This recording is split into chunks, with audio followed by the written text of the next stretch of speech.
You know how she is, Dad. I shifted all of my savings and my entire pension into a new account without telling a soul. No warning, no discussion. That night, I walked into the house to find my wife and stepdaughter waiting for me, practically fuming. "What did you do with our money?" My wife screamed. "You know how she is, Dad." I looked like an absolute fool standing at the ATM. I didn't argue, and I didn't bother offering a verbal explanation. Instead, I dropped a heavy stack of papers onto the table with a loud thud. 47 pages of bank statements, laying out every single transaction in black and white. You know how she is. They stared down at those pages, and the anger drained right out of them, leaving their faces completely pale. For the very first time, it hit them. I knew everything. You know how she is, Dad. I really appreciate you taking the time to join me today. Before we dive into the rest of the story, I'm curious, how did you find your way here? Did this show up, Shenei? Did this show up on your feed? Did a friend send it your way? Or have you been along for the ride from the very start? Let me know in the comments. I read far more of them than you might think. Just as a quick note, while parts of this account include creative framing for narrative flow, its core themes, setting firm boundaries, self-respect, you know how she is, Dad, and keeping control of your financial independence, carry weight long after the story comes to an end. The pharmacy clerk gave me that tight, "You know how she is, Dad," sympathetic smile people save for moments when they have to deliver bad news. I had just slid my debit card across the counter to pick up my regular blood pressure medication.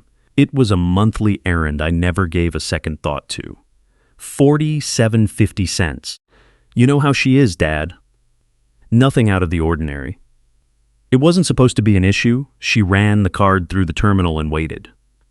I kept my eyes on the little gray card reader, as if expecting it to apologize for taking so long. A second passed, then another. Her polite expression stiffened. "I'm so sorry, sir," she said quietly. The card was declined. Insufficient funds.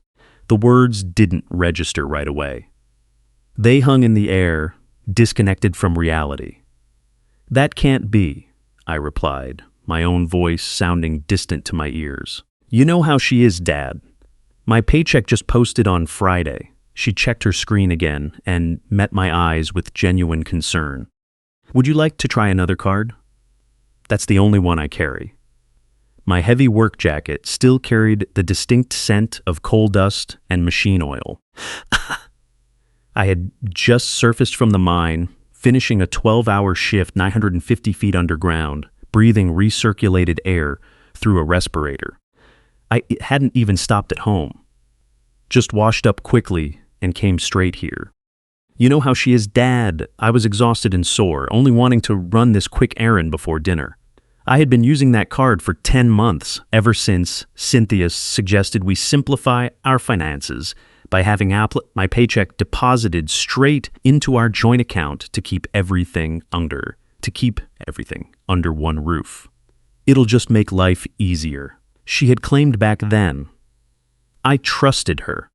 I opened my wallet and pulled out 20s and a 10, and pulled out 2 20s and a 10, the emergency cash I kept tucked away behind my driver's license. The clerk processed the cash without a word. I thanked her, took the small paper bag, and walked out into the sharp October air. It was cold enough to catch in your throat when you took a deep breath. On the drive home, the dusk made the Appalachian Mountains fade into shades of deep purple and gray. Usually, that view helped me decompress after a long shift. That evening, it did nothing. My mind was stuck doing the math. $3,400. That was my typical net pay every 2 weeks. The house had been paid off years ago. The utilities were modest.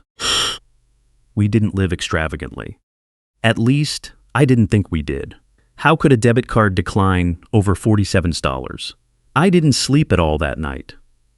I lay in the dark, listening to Cynthia's slow, steady breathing next to me while numbers spun through my head like bats in a cave. Deposits, withdrawals, monthly bills, everyday groceries. None of it added up. By morning, I had made my decision. Napped. I left before sunrise, telling Cynthia I needed to stop by the credit union before my shift. She mumbled something into her pillow and rolled over. When I arrived, the parking lot was still mostly empty. The dashboard clock read 6:45 a.m.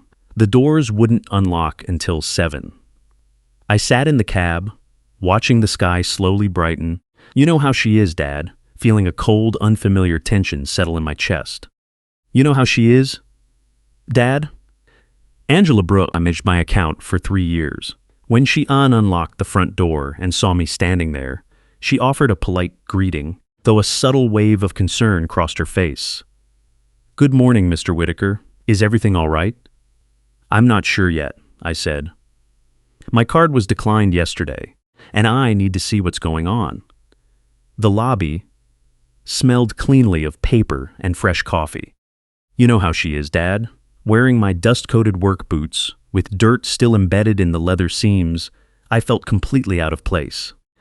You know how she is, Dad. I spent my days working in tunnels carved straight through stone. The immaculate bank office felt like a completely different world. Angela had worked. You know how she is, Dad. Angela typed on her keyboard for a moment, scanning her screen.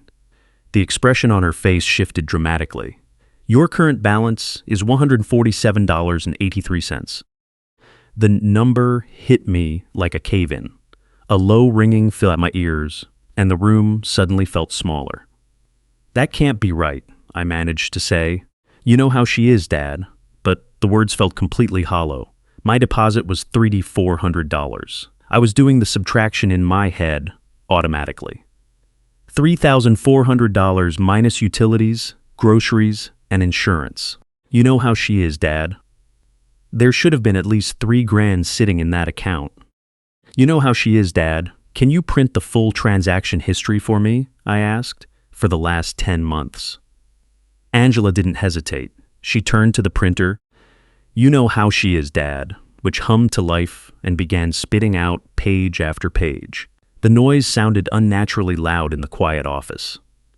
She gathered the stack, squared the edges, and handed it across the desk. 47 pages, she said softly.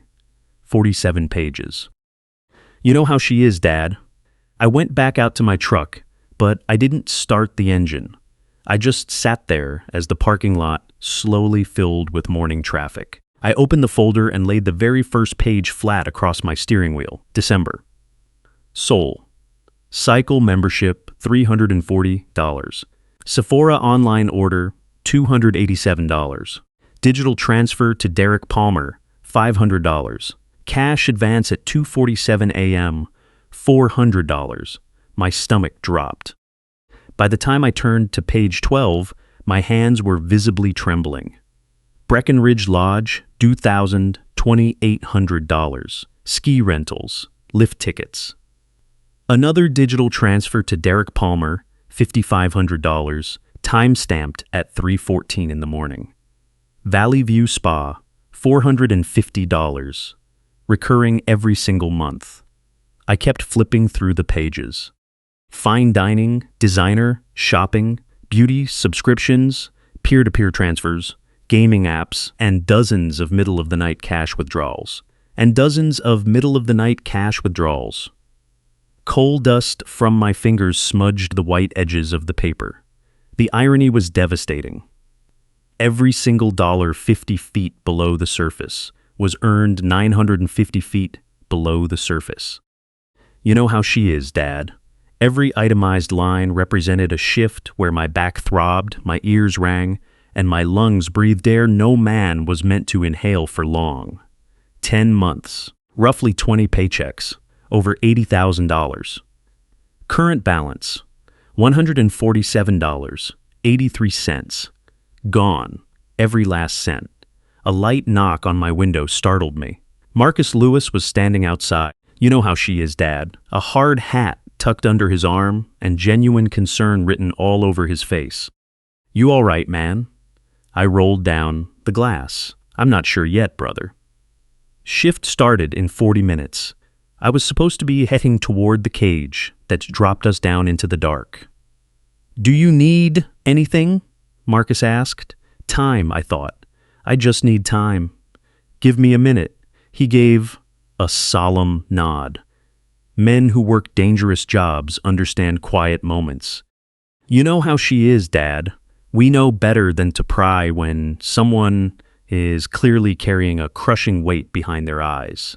I sat in that truck for nearly 2 hours, reading every single line item, then reading them all over again.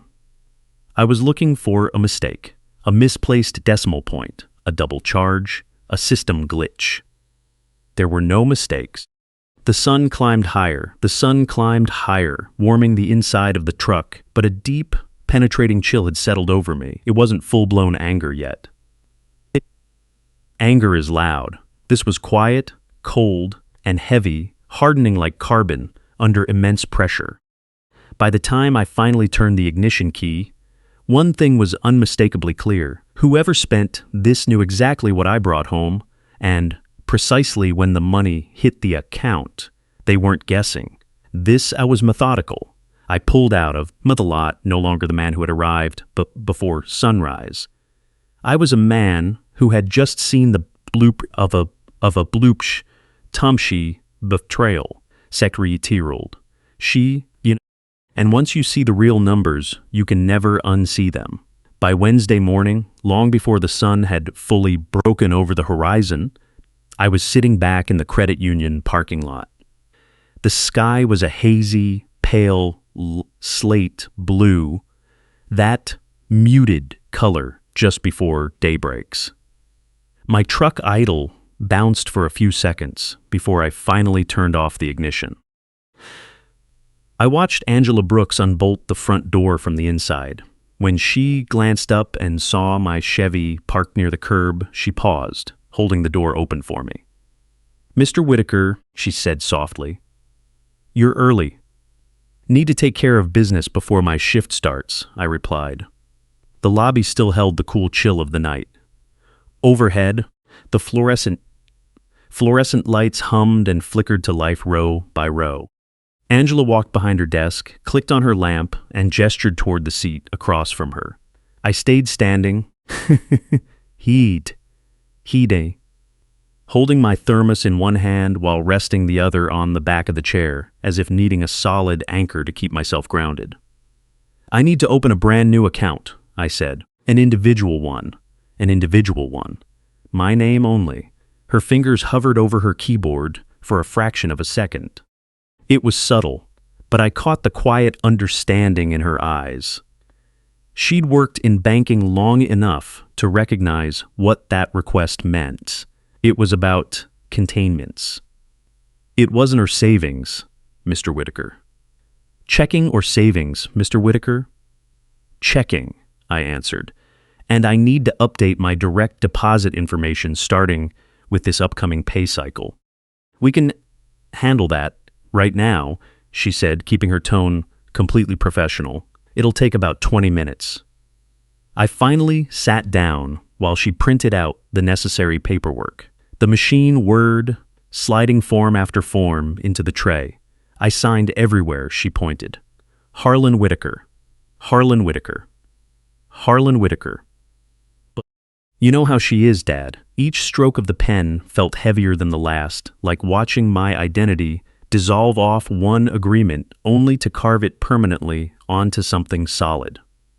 When we finished, she slid a temporary debit card across the desk. "Your permanent card will arrive in 7 to 10 business days. The direct deposit change will go into effect this coming payday." "Friday," I noted. "That's right, Friday." You know how she is, Dad. She looked at me intently, not just as a teller checking on a customer, but as someone observing a man standing right on the edge of a precipice. "Is everything going to be okay, Mr. Whitaker?" "It will be," I said. That was the only honest answer I had. Down in the mine, nothing felt any different. The damp guz. The damp air, the bite of metallic dust, the deep rumble of heavy machinery echoing against solid rock 950 feet below ground. Outwardly, the routine was unchanged. You know how she is, Dad, but inside me something fundamental had locked into place. I spoke only when necessary. My movements were calculated and precise. You know how she is, Dad. I spent the shift setting roof bolts and cutting coal, but my focus was miles away. During our break, Tommy leaned over. "You doing all right, old head? You're awful quiet today." "Just staying focused," I said. It wasn't focus. It was a countdown. 3 days until Friday. 3 days until my earnings slipped safely into the new account. 3 days until that joint account revealed what was actually left inside it. Absolutely nothing. Every load of coal I sent up the conveyor felt like seconds ticking off a clock. I could feel the fuse burning slowly, steadily, and completely under my control. By Thursday lunch, Marcus found me sitting alone near the surface, clutching a sandwich and staring blankly into the cold air. Faint wisps of diesel exhaust floated through the gray November chill, and dry leaves drifted across the gravel in gusts of wind. Without asking, he took a seat beside me. "Something's eating at you, man." I took a bite, chewed slowly, and swallowed. "Just getting things straight," I replied. "Financial business." The statement meant far more than he could have guessed. Marcus and I had started in the mines together 30 years ago. We had watched each other age beneath the dim fluorescent lights and heavy stone ceilings. There wasn't much we couldn't say to one another. Actually, I added, it's more like absolute clarity. He stared at me for a moment, then gave a single, knowing nod. "You know how she is, Dad. If you need a hand with anything, I'm here." "I know." Friday morning brought thick frost across the windshield, and a cold resolve settled heavy in my chest. It wasn't blind rage anymore. It was something far more grounded. During my first break, I stepped away to a quiet corner and pulled out my phone. My rough, calloused thumb navigated the screen, opening the banking application. The notification popped up immediately. Direct deposit confirmed. $3,400. Oakdale Credit Union, individual account. Clean, straightforward, and entirely mine. Next, I logged into the joint account. The loading icon spun for a brief moment, then froze. Balance, 0. No dramatic pop-ups, no warning banners. Just a clean, cold 0. You know how she is, Dad. I locked the screen and slid the phone back into my pocket. I didn't laugh, and I didn't feel a surge of triumph. What I felt was an overwhelming sense of relief, like dropping a crushing weight I hadn't realized I was carrying for months. The rest of the shift passed like any other. Afterward, I showered in the bathhouse, watching dark ribbons of coal dust wash down the drain as I scrubbed my skin raw. In the spotted, fogged-up mirror, I know how she is, Dad. I saw the same weathered face and silvering hair at my temples. But the look behind my eyes was completely different. It was unyielding determination. The drive home felt longer than usual, with every landmark standing out in sharp detail. Rosie's Diner on Main Street, where Cynthia and I used to go for Sunday breakfast. The turnoff to Millbrook Reservoir, where I hadn't cast a line in well over a year. You know how she is, Dad. Empty storefronts with faded rental signs and dust-coated windows. When I pulled onto our street, the clock read 6:15 p.m. The sky had turned a dark shade of purple, and the bare maple trees stood stripped against the fading light. My grip tightened on the wheel. You know how she is, Dad. 38 years, down in the dark, breathing rock dust, listening to machinery roar at 95 decibels, feeling my spine stiffen with every passing year. What for? So you know how she is, Dad. So someone could enjoy biweekly spa treatments? So $16,400 could be quietly funneled to some stranger's boyfriend I'd never even met? I turned into the driveway. You know how she is, Dad. Both of their cars were parked out front. Cynthia know how she is, Dad. Cynthia's silver Honda sat beneath the porch light, and Avery's Mazda was parked haphazardly beside it. The house looked dark and quiet. How she is, Dad? No glow from the television bled through the living room curtains, and no music echoed through the front door. I killed the engine and sat in the stillness. So, how she is, Dad? Somewhere down the block, a dog barked, followed by the distant hum of a neighbor's garage door closing. Standard evening sounds. But inside my chest, a feeling far older than anger was taking form, something unbreakable. I opened the truck door and stepped out, my heavy boots crunching softly on the cold gravel. The winter air bit at my face. 3 steps up the walkway, steps onto the porch. The metal door handle felt icier than the air itself. She is, Dad. For a fleeting second, I just stood there, resting my hand on the cold surface. It felt as though the entire house was holding its breath. I turned the key, and the latch opened with a quiet click. Cynthia was standing right in the middle of the living room, her arms wrapped tightly across her chest, fingers digging into her sleeves, fingers busying a syllabus. Avery was pacing in tight circles, clutching her smartphone with a locked jaw. The television was completely dark, offering no background noise to break the heavy tension. The only sound in the room was the heavy thud of my work boots crossing the threshold. They turned to look at me simultaneously, and I caught the shift instantly. It wasn't full comprehension yet, but rather the sudden realization that something foundational had broken. They had tried using the card. They had seen the zero. Panic was flickering just beneath their outrage. Good. I closed the door behind me with closed the dormos on the entryway slowness and set my thermos on the entryway console. The house know how she is, Dad. The house no longer felt like mine again. My heavy metal lunch pail slipped from my hand and struck the wooden table with a sharp, hollow crash that echoed off the high walls like a warning bell. I didn't need to look into the living room to know they were staring at me. I could feel it radiating off them. You know how she is, Dad. The air between us was drawn as taut as high tensile wire.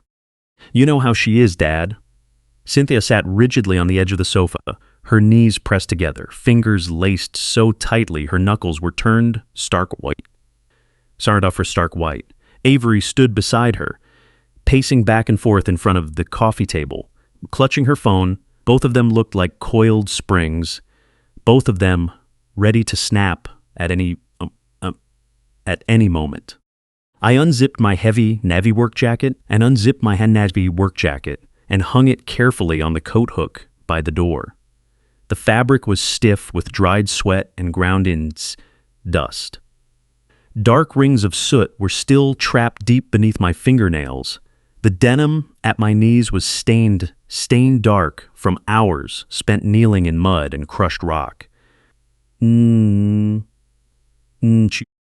had spent 12 straight hours, nearly 1,000 feet below ground, breathing air through a rubber mask that tasted faintly of exhaust and metal. I carried the scent of sulfur, diesel fuel, and damp earth with me into the pristine room. Cynthia was the first to spring up, her crisp and freshly pressed, her top crisp and freshly pressed. You know how she is, Dad. Her makeup was meticulously applied without a single smudge. Her lips painted a soft rose shade that had no place near a working man's life.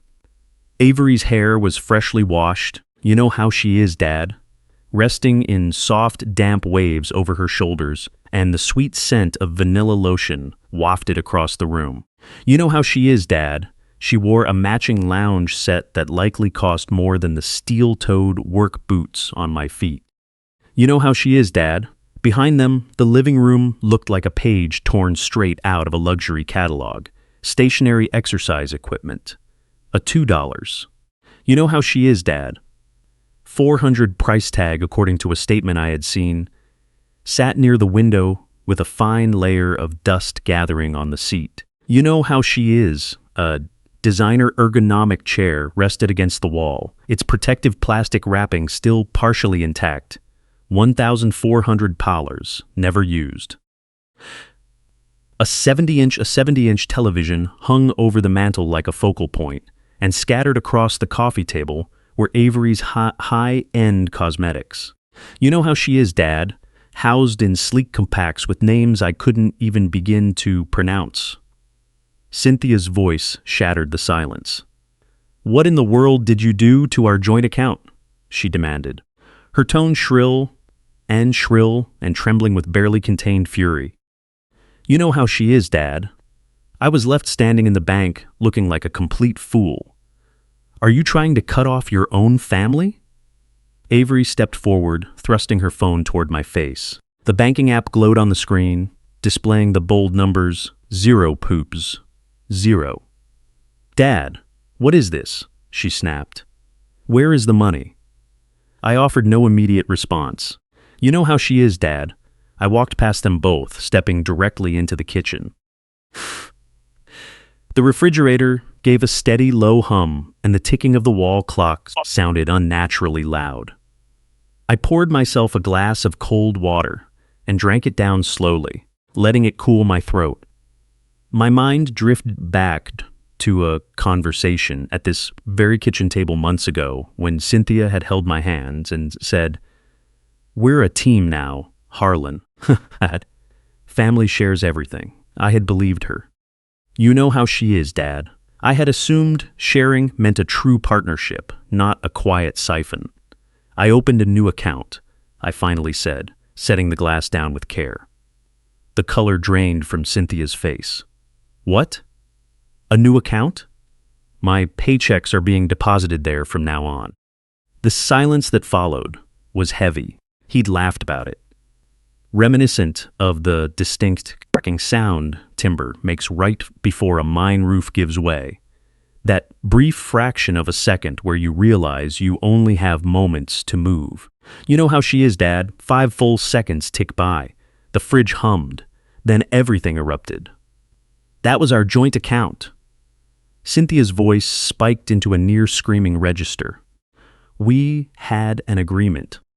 You promised we would handle our lives together. No, I said evenly. That wasn't a partnership. What are you talking about? Avery yelled. You can't just... I can, I said, looking her dead in the eye, and I already have. Cynthia took a step closer, dropping her voice into a sharp, bitter whisper. Harlan, we have expenses. We have a life to maintain. You can't just cut off access to funds. I've been maintaining this lifestyle for a very long time, I replied calmly. For 18 months, I've quietly covered every single expense. You know how she is, Dad. That is what a husband is supposed to do, Cynthia snapped. That's marriage. Hearing the word marriage almost brought a cold smile to my face, but I kept my composure. Instead, you know how she is, Dad. I turned toward the window and looked out into the driveway. Vat. Cynthia's silver SUV sat gleaming under the entrance light, less than 3 years old, with barely 16,000 miles on the odometer the last time I noticed. Avery's bright red sedans sat right next to it. Scarcely 2 years old, barely hitting 11,000 miles. Both vehicles were clean, pristine, and well taken care of. Parked right behind them was my old Chevy. Over 200,000 miles on the engine, rust eating through the wheel wells, a dent on the tailgate from a loading dock incident years ago, and duct tape patching the tears on the driver's seat. "You want to talk about supporting a family?" I asked softly, my eyes still fixed on the glass reflection. "We can discuss that tomorrow." "Tomorrow?" Cynthia shouted. "Absolutely not. We are settling this right now." I turned back around to face them both. My shift started at 5 in the morning. I spent 12 hours under a mountain and my body aches. I'm going to bed. I looked between the two of them, my voice steady and unyielding. "Tomorrow afternoon, after I lay out every single number on this table, then we talk." Avery opened her mouth to argue, but caught herself and stopped short. Cynthia searched my face intently, looking for any trace of guilt, hesitation, or weakness. She found none. I turned and walked toward the stairs, my heavy boots making slow, deliberate thuds against the hardwood floor. My shoulders throbbed from holding hydraulic jacks all afternoon, and my knees protested with every step up the staircase. At the landing, I paused for just a second. You know how she is, Dad, listening to the absolute silence below. "Numbers," I repeated. "I'll see you tomorrow." I climbed the rest of the stairs and walked into the bedroom. I shut the door behind me. You know how she is, Dad, the latch catching with a quiet, solid click. It felt definitive. Downstairs, their voices rose almost instantly. Cynthia's sharp with panic, Avery's higher, laced with anger. The words blurred into background noise. After working underground for so long, you learn how to filter out unnecessary noise. The ventilation fans in the mine hum nonstop. You know how she is, Dad, and if you listen to every single sound down there, you'll drive yourself crazy. I sat on the edge of the bed and brisked my boots, placing them placing them side by side on the floor, neat and even. Then I laid back on the bed and stared up at the ceiling. 47 pages. 47 whole pages. Tomorrow, I would lay every single one of them out on the kitchen table. I would point out every expense, every digital transfer, every 2 a.m. timestamp. Tomorrow, they were going to see everything I saw sitting in my truck. Tomorrow, the numbers would do all the talking. Tomorrow, the numbers were going to realize this wasn't about being cruel. It was about math, and math never lies. Before I open that folder and go through those 47 pages with them, line by line, I'd love to hear your thoughts. Based on your best guess, how much money do you think vanished over those 10 months? $20K, $50K, or even more. You know how she is, Dad. Drop your guess in the comments so I know you're keeping up with the story. As a quick side note, parts of this narrative include constructed elements meant to highlight a broader lesson on boundaries and responsibility. If that's not your style, feel free to drop off anytime. They didn't let me sleep. Around 8 that night, I heard the floorboards on the stairs creak. Slow, hesitant footsteps coming up one by one. I was lying on top of the covers in my jeans and flannel shirt, staring at the faint brown water stain spreading across the bedroom ceiling. Half an hour earlier, the house had gone completely quiet. I'd heard a door close, likely Avery heading to her room, followed by the eerie stillness of quick whispered conversations downstairs. Then came the knock, light, almost timid. Harlan, Cynthia's voice drifted through the door, sounding far more muffled and subdued than usual. "We need to talk. Please." How she is?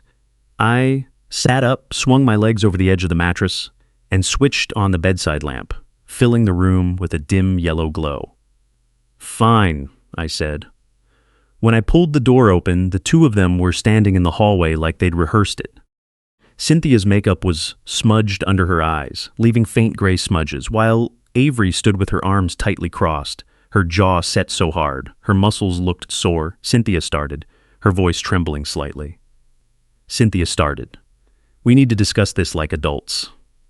All right, I answered calmly. The kitchen. We walked downstairs in complete silence. The kitchen felt colder than the rest of the house. We sat down facing each other, like opponents. Cynthia and Avery on one side of the table, and me on the other. Overhead, the fluorescent fixture gave off a low, steady hum, casting a flat, unforgiving glare over everything. Cynthia was the first to speak. If you had an issue with how I was handling our finances, you should have said something, she offered, her tone defensive yet tight. Instead of pulling a surprise move like this, I replied, more than once. You told me not to worry about it, because I thought it was being handled, she snapped back. Do you think running a household is free? No, I said quietly.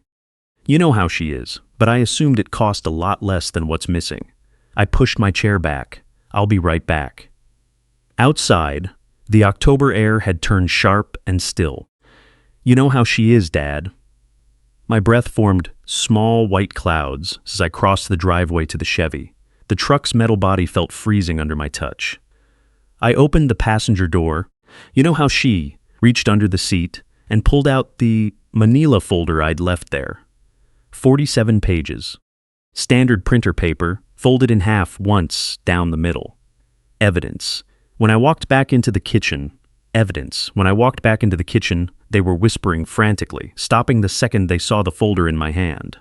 I dropped it onto the table with a heavy deliberant, I said. 10 months of statements through September. Want to December through September. Want to go through them together? Yo. Cynthia stared at the folder as if it might bite her. I don't need to review my own transactions, she muttered. Then let me point out a few, I said, opening the folder and pushing the first page toward her.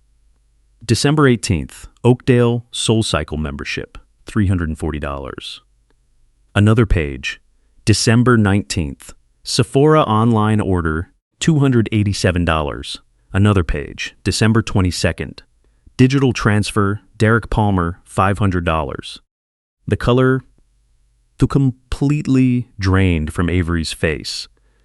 I kept pulling out sheets and spreading them across the table like a hand of cards nobody wanted to play. January 15th, Breckenridge Lodge, $2,800. Ski rentals, $650. Lift tickets, $420. That was a mother-daughter bonding trip, Cynthia snapped, her voice raspy. We needed that trip. I worked double shifts that week, I said evenly. You told me that money went toward emergency repairs on the house. I didn't pause. February 3rd, Valley View Spa, $450. February 17th, $450. March 3rd, $450. I tapped the paper tightly. 3 spa visits, $1,350. Meanwhile, Cynthia, my $47 blood pressure medication was declined at the pharmacy counter. Avery tried to deflect. Dad, you're pulling things out of context. You know how she is, Dad. You aren't listing groceries or normal living expenses. I pushed another page forward. Whole Foods Market. Averaging $420 a week. For 3 people, that's $1, $680 a month. I looked right at her. Before you moved back in, Cynthia and I averaged $400 a month total. I slid a small stack highlighted in bright yellow toward the center. These, I said, are peer-to-peer transfers to Derek Palmer. 18 separate transfers in 6 months. I read the amounts out loud. 500, 800, 1,200, 600, 1,500. I set the paper down. A total of $16,400. Who is Derek Palmer, Avery? Her jaw tightened further. That's none of your business. It became my business the moment my money paid for it. Cynthia whirled on her. Who on earth is Derek? He's my boyfriend. Avery shouted back. He was in a bind and needed help. What kind of help? I asked softly. 3 of these transfers went through between 2 and 4 in the morning. I pulled out the very last page, a single sheet I'd written out by hand. Oh. The columns were lined up neatly, the math verified twice. 10 months of total deposits, $80,000. Current balance, $147.83. Total spent, $79,852.70. The numbers sat heavily between us. I read off the itemized breakdown. Gaming apps, $60,200. Transfers to Derek Palmer, $16,400. Shopping, clothing, and cosmetics, $24,800. Dining out and nightlife, $12,600. Spa treatments and fitness memberships, $8,950. Skiing and travel, $10,900. You know how she is, Dad. I stared down at my handwriting. Total hours I worked underground during that time frame, 2,280 hours. The physical cost of every single hour of my life down there, $38.42. I slid that paper right to the center of the table. Every single dollar on this sheet was earned singles dollar 950 feet below ground, breathing coal dust, losing my hearing, wearing down my back. This is what my sacrifice bought, I said. A ski trip I wasn't invited on. A boyfriend I didn't even know existed. Spa days enjoyed. While I worked double shifts. You're making me out broke down into tears. You're making me out to sound like a monster. I'm just reading the numbers, I replied quietly. If the numbers look ugly, I'm not the one who created them. Avery stood up so fast, her chair scraped loudly against the tile. This is ridiculous. You know how she is, Dad. Parents are supposed to support their kids. You're 26 years old, I said. And you aren't my daughter. The words landed heavily, as heavily. Silence swallowed the room. You're Cynthia's daughter, I continued. I welcomed you into this home, but that didn't mean I signed up to be a personal cash machine. Cynthia's tone shifted, panic starting to break through. Fine, we made mistakes. We overspent. We can fix this. You know, shoot, we'll get jobs and we'll pay you back every cent. You already have a job, I pointed out. Part-time at the library. Where does that paycheck go? She didn't answer. Straight into your personal checking account, I said, though how she is. The one I have zero access to. It's funny how that works out. With shaking hands, Cynthia gathered up the loose pages and stacked them together. You know how she is, Dad, as if putting them out of sight could somehow undo the reality. Avery turned and stormed upstairs. Her heavy footsteps echoing angrily. The kitchen went still again, save for the steady hum of the refrigerator. The one I'd paid off in full 5 years ago. I sat there a little longer, staring at the empty chairs across from me. Tomorrow, I would lay out what comes next. Tonight, the numbers had said more than enough. Before I reveal what I decided to do, before I laying out those 47 pages, I'd love to hear your take. Based on those totals, what kind of toll do you think taking that $79,000 takes on a man who earns every dollar deep underground? Leave your thoughts below so I know you're following along. One last thing. Parts of this story include constructed elements to illustrate a deeper lesson about boundaries and personal accountability. If that doesn't resonate with you, feel free to drop off. Tomorrow, we move forward. Saturday morning arrived with heavy frost on the grass and a firm resolve in my chest. I woke up at 6 without an alarm. No noise downstairs, no humming tension vibrating through the walls. Just the subtle click of the house standing against the bitter cold. I salved the last traces of yesterday's coal dust and changed into a fresh flannel shirt and clean jeans that didn't smell like diesel fuel or wet stone. Ah, ah. You know how she, I said. When I stepped downstairs, the kitchen was completely empty.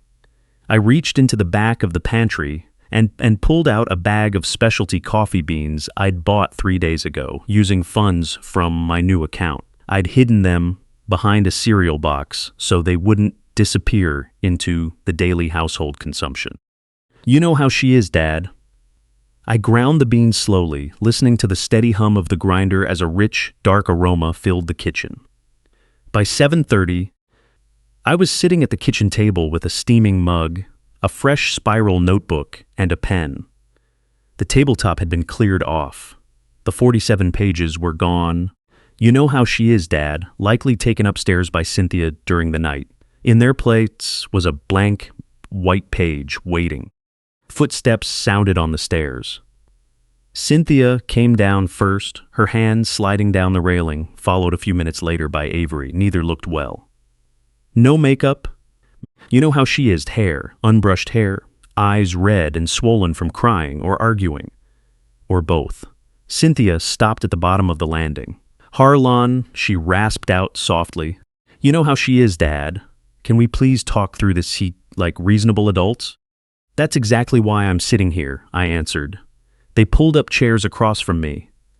The same spots as last night, but the energy in the room had shifted. You know how she is, Dad. It didn't feel like an explosive confrontation anymore. It felt fragile. Cynthia rested her hands flat on the table. Last night was overwhelming, she began carefully. But we're a family. We can work through this. We can, I agreed. But under brand new terms. Her face tightened at the word terms. Terms? Yes, I said, because the way things were running before is completely over. You know how she is, Dad. I picked up the pen and started writing as I spoke. First off, I said, keeping my voice steady, the situation is worse than that $80,000. Cynthia's eyes flickered. What do you mean? The credit card debt, I said. How much is there? She hesitated. You know how she is, Dad. I'm not asking as a husband, I clarified. I'm asking as someone whose name might be tied to those balances. Her voice dropped to a barely audible whisper. You know how she is, Dad. Around $22,000.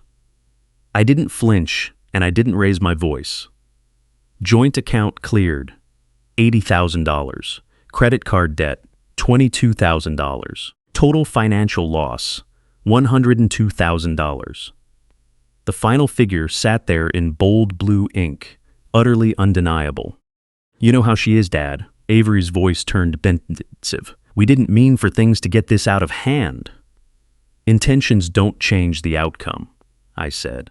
He'd laughed about it. I spun the notebook around so they could read the numbers clearly, then resumed writing. Here are your choices, I stated. Cynthia's breathing hitched. Option 1, you stay here. But if you stay, rent is $100 a month, which includes utilities. You know how she is, Dad. You buy your own groceries, you stay out of my accounts, and you handle your debt yourselves.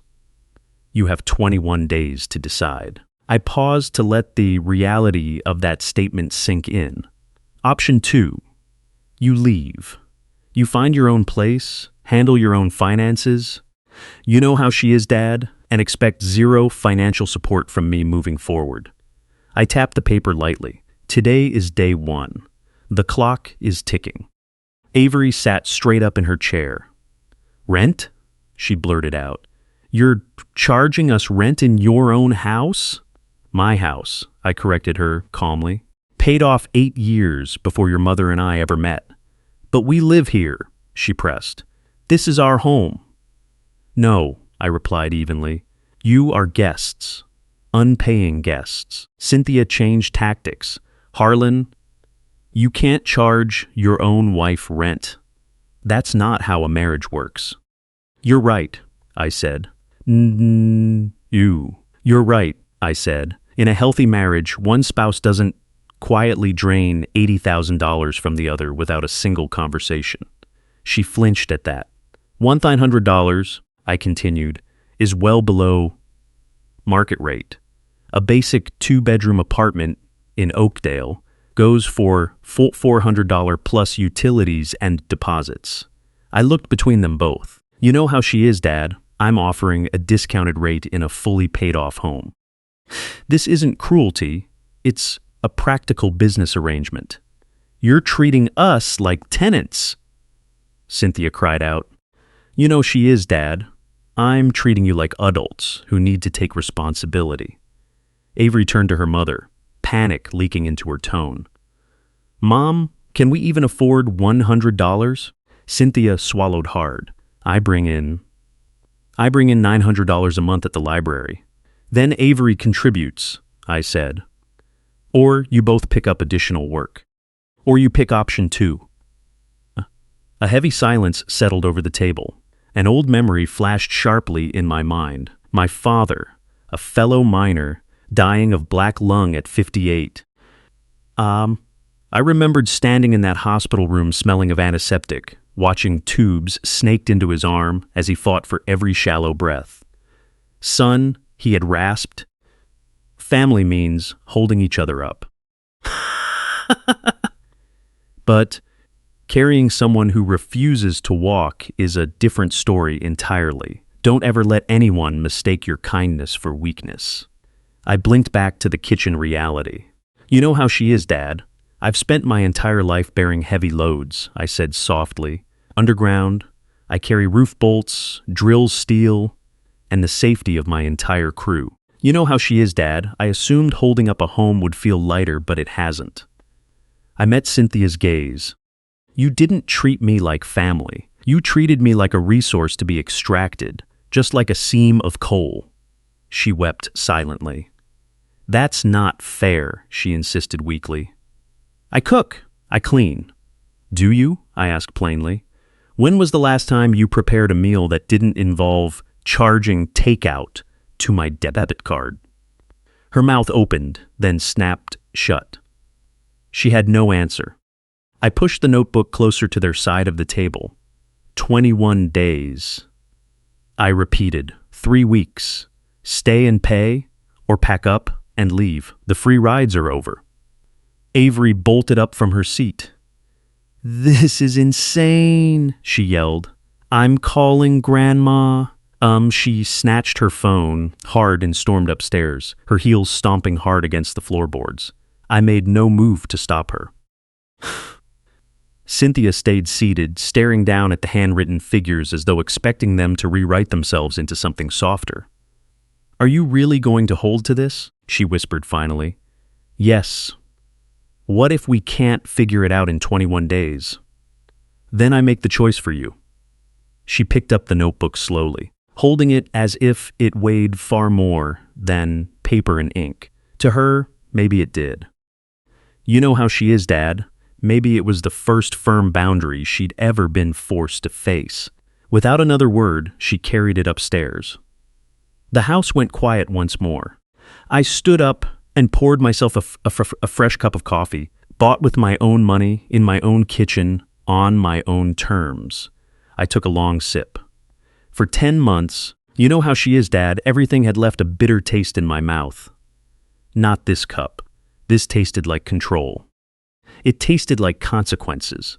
It tasted like a choice.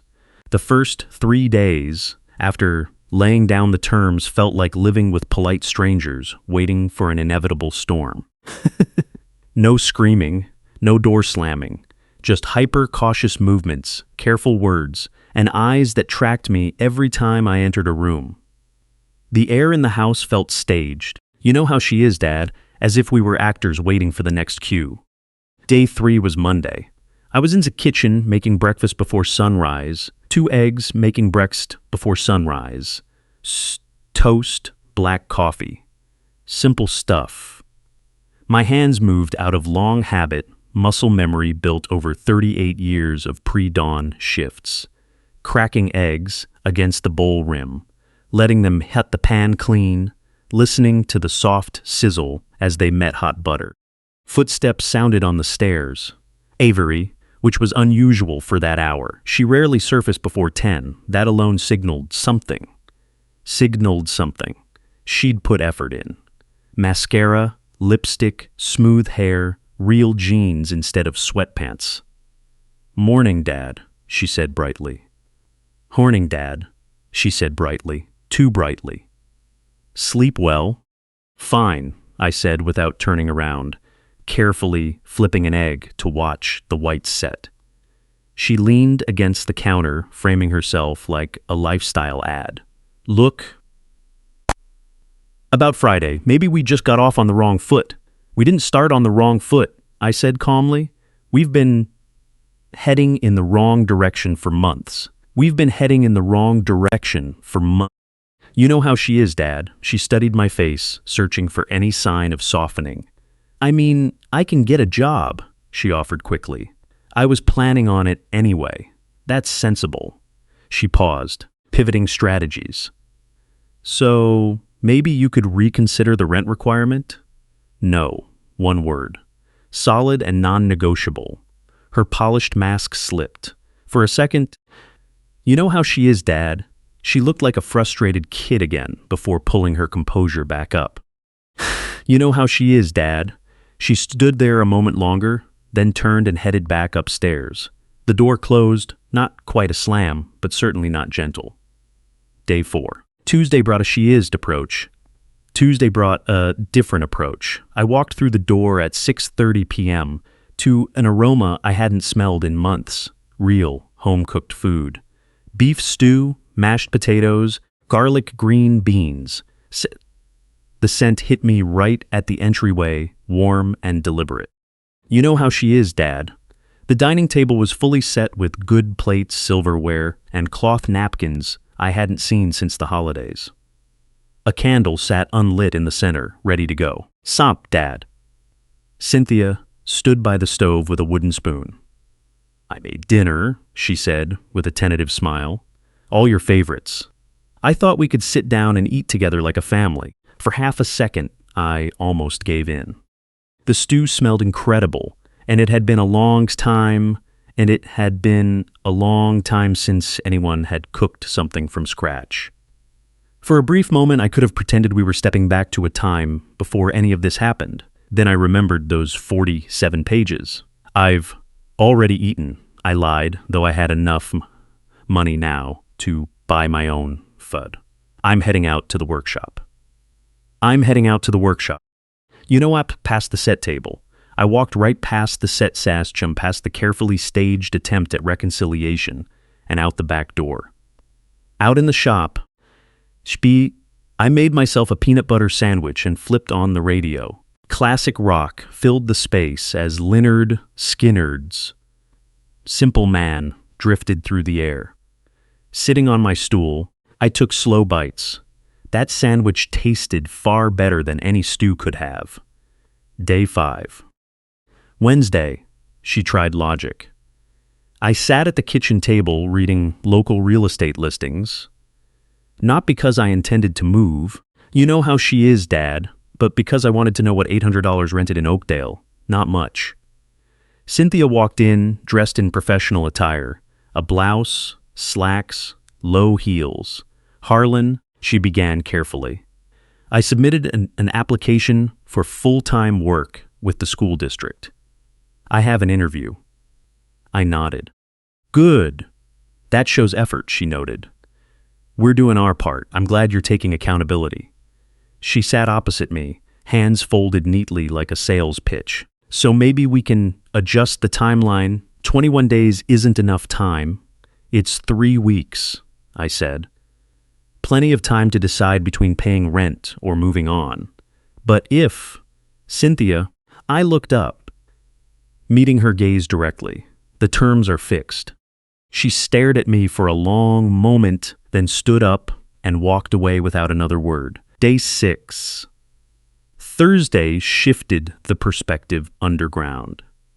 950 feet below, the break room smelled of diesel, exhaust, sweat, and stale coffee. Ventilation fans hummed overhead while the rumble of a drill rig echoed in the distance. "You know how she is, Dad." Marcus sat beside me on the metal bench, eating a bologna sandwich and drinking warm coffee from his thermos. "Here things have been lively around your place," he mentioned casually. "Small town," I replied. "News travels."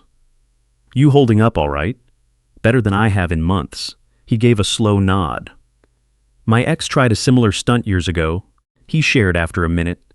"Not 80K, maybe 10 or 12. Same pattern, though. Spend it all. Spend it all, deny it, then try to make you feel guilty for noticing. How'd you deal with it?" I stopped apologizing for respecting my own boundaries. The words landed deep. "You're doing the right thing, brother," he added. "Don't let anyone spin this back on you." I nodded.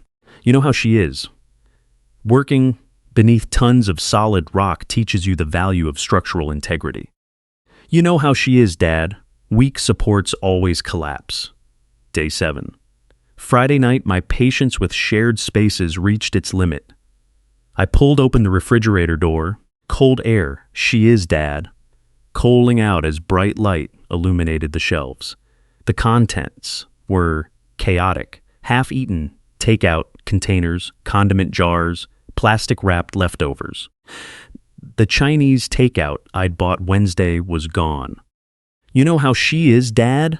My milk was down to half a carton, though. It had been nearly full that morning. The deli turkey I'd purchased had been ripped open, half the slices missing. I stood there, staring, the fridge, humming steadily, was made. I walked out to the workshop, grabbed plaid tape and a thick black marker, and returned to the kitchen. Ripping off strips, I printed clearly in bold block letters, "Harlan, do not touch."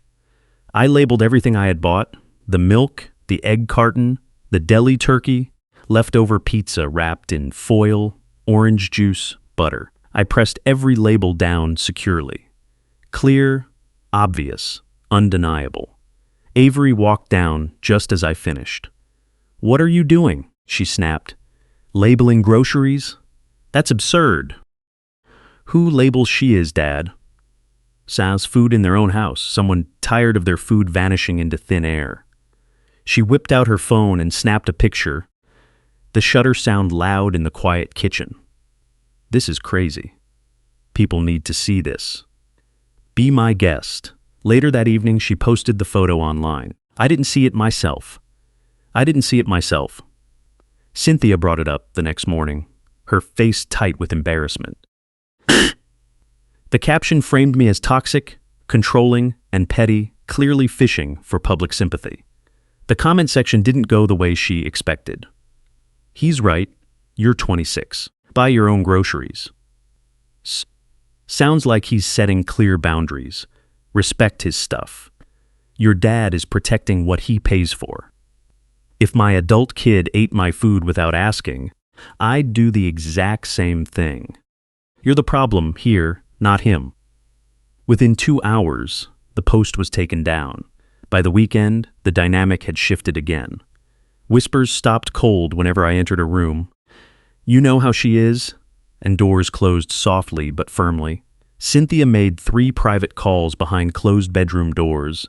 I could hear her hushed, desperate tone through the wall. "Mom, please." He's not listening. "You know how she is, Dad." I didn't ask questions or start arguments. I simply let the clock tick down. By Sunday night, I could tell their strategy was shifting. Negotiation had failed. Charm had collapsed, and public shaming had backfired. Monday morning was going to bring reinforcements. Someone older. "You know how she is, Dad." Someone convinced they could force a resolution through sheer pressure or guilt. I didn't know what she would say, but I knew one thing for certain. The diplomatic phase was officially over. Day 8. A silver Lincoln Continental pulled into my driveway. I parked at 5:45 p.m. when the 12-hour shift. I parked at 5:45 p.m., my shoulders still clinging to my collar and cuffs. Coal dust still clinging to my collar and cuffs. You know how she is, Dad. The Chevy's engine sputtered off, and that's when I saw it, polished, immaculate, sitting aggressively in my driveway as if it owned the space. A 2015 Lincoln Continental. I didn't need to look at the tags to know who it belonged to. Dorothy Hayes, Cynthia's mother. I'd only met her twice. Once at our wedding, where she evaluated me like a jeweler inspecting a flawed stone, and again 2 Thanksgiving feasts ago, where she pointedly asked the table if ever considered moving beyond physical to labor. So, this was the next move, calling in heavy backup. I sat in the cab a moment longer. You know how she is, hands resting on the wheel while the cooling engine ticked. I leveled my breathing, letting fatigue settle into a steady, controlled focus, then stepped out. Inside, the 3 of them were positioned like a staged tableau. You know how she is, Dad. Dorothy sat in my favorite reading chair by the window, the one I'd owned for 15 years. Cynthia was on the sofa, while Avery perched on the armrest, jaw set high. You know how she is, Dad. They'd practiced this lineup. The moment I walked in, Dorothy stood up, poised, authoritative, and completely in control. Harlan, she declared, we need to address this situation. I set my lunchbox on the entryway table. Dorothy, I wasn't expecting you. I came the moment I heard what was happening, she replied smoothly. My daughter called me in tears, and I had to step in. I stayed near the entryway rather than walking further into the room, keeping a clear rear instead of letting surround me. Cynthia tells me instead of letting them surround me. tells me you've made some unilateral financial moves. I made decisions regarding my own income, I stated clearly. Her lips pressed into a thin line. In a marriage, finances are shared. Harlan, shared means partners, Babbitt. Caesars, both partners have a voice, which is clearly not what took place here. Dorothy adjusted her glasses, taking me in from head to toe, the coal dust, the stained nails, the work boots, leaving faint dust marks on the floor. In her mental catalog, every bit of it was labeled lower class. Cynthia's father, she said deliberately, was a true provider. You know how she is, Dad. He never questioned what his wife required, nor did he ever make her feel small over expenses. She paused. Of course, she added, he was an executive, a regional director, not a manual laborer. There it was. Class superiority. A coal miner equals lesser. Blue collar equals incapable. My jaw set, but I refused the bait. Dorothy pressed on, her voice soft yet sharp. Perhaps you don't fully understand how families of a certain caliber operate. Women have social expectations, standards to uphold, and obligations. I worked 38 years underground so my wife could go to spa appointments, I countered. Don't exaggerate, she dismissed lightly. Cynthia is entitled to modest comforts. $80,000 isn't modest. You know how she is, Dad. She offered a dismissive wave. Numbers can be distorted. I'm certain the reality isn't nearly as dramatic as you make it out to be. Cynthia leaned forward, delivering her line right on cue. Harlan, now that Mother is here, perhaps we can calmly. No. Dorothy blinked. What did you say? No, I repeated. I am not renegotiating. The terms stand. She let out a sharp, humorless laugh. You know how she is, Dad. You're being completely unreasonable and stubborn. Just like Cynthia said. She's free to hold that opinion. Without another word, I walked past them, headed upstairs to my bedroom, and shut the door behind me. Tuesday evening, I stayed out in the workshop longer than usual. The October air was mild, hovering near 60 degrees. You know how she is, so I had left the window cracked. That's when I picked up their voices. The kitchen window was open too. Their conversation drifting clearly across the yard. Dorothy spoke first, calm, directive, and calculating. Listen to me closely, Cynthia. Men like Harlan use money as leverage. That's how they maintain control. He showed me the paper trail, Cynthia offered weakly. Every single item is on there. That doesn't matter, Dorothy cut in. You know how she is, Dad. Do not allow him visibility into any future transactions. Keep accounts separate. If he asks, tell him matters are taken care of. Your father never knew about my trips to the gaming venues. What he didn't know couldn't hurt him. A beat of silence followed. Mom, that is self-preservation. You know how she is, Dad, Dorothy stated firmly. In a marriage, you manage information. I stood completely still in the workshop, every word settling heavily into place. Disappointed, but entirely unsurprised. So, that was their blueprint. Wednesday, day 10. Soft laugh about it. You know how she intervention. I attempted another intervention. I arrived home from my shift to find the three of them waiting in the living room once more. Dorothy took charge again. Harlan, sit down. You know how she is, Dad. We are going to settle this today. There's nothing to settle, I said. You have 11 days remaining. The rent proposal is absurd, Dorothy snapped. Cynthia is your wife. Wives do not pay rent. Wives don't quietly siphon off $80,000 either, I responded calmly. Yet here we are, Dorothy gasped sharply. How dare you accuse my daughter of theft? You know how she is, Dad. What else do you call taking $80,000 without permission? Marriage, she fired back. I call that marriage. I turned to Cynthia. Is that your belief as well? Marriage means I earn, and you spend without limits? She couldn't meet my eyes. I faced Dorothy again. You are welcome to stay as Dad. You are welcome to stay as a guest, but you don't dictate terms in my house.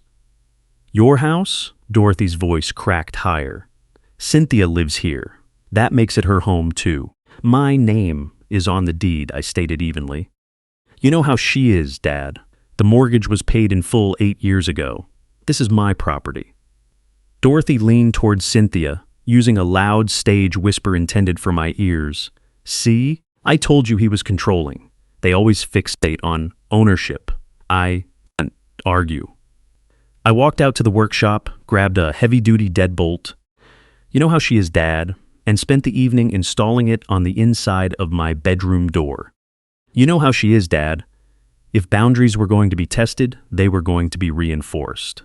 That night, lying in the dark, I listened to the quiet settling over the house while Dorothy's words echoed back to me. Your father never knew about my trips to the gaming venues. Cynthia, how she is, Dad. Cynthia's father had passed 5 years ago, a sudden heart attack at 62. Cynthia had mentioned he was under intense stress toward the end. You know how she is, Dad. He was the exact same age I am right now. I stared up at the dark bedroom ceiling and wondered, did he know? Did he suspect something? Did he lie awake late at night like I was, desperately trying to balance numbers in his head?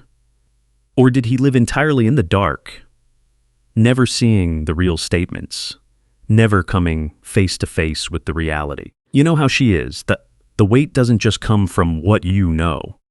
You know how she is, Dad. Sometimes it comes from what you feel deep down but can't yet prove. I rolled onto my side and stared at the newly installed deadbolt on my bedroom door. For months, you know how she is, Dad. I had been living in a foggy haze of math that simply didn't add up. Now I had total, unflinching clarity. Clarity might not fix everything, but it just might keep me alive. I was done blindly guessing for the rest of my days. I know how she is, Dad. I knew the real numbers, and I saw the full pattern. And I sure as hell wasn't going back to wandering blindly through the underground, dark, literally or figuratively. You know how she is, Dad? Day 11, 950 feet below the Earth's surface. That was the moment my physical body decided to hand me a brutal reminder. I wasn't made of stone. You know how she is, Dad. It happened around 10:30 in the morning.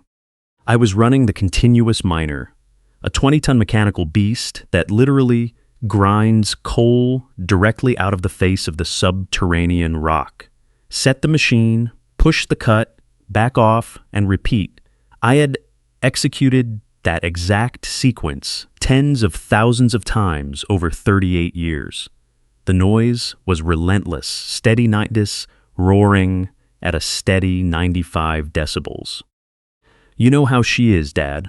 Hearing protection wasn't optional if you wanted to keep your ears functioning. The surrounding air felt thick, stifling, and 88 degrees. You know how she is, Dad.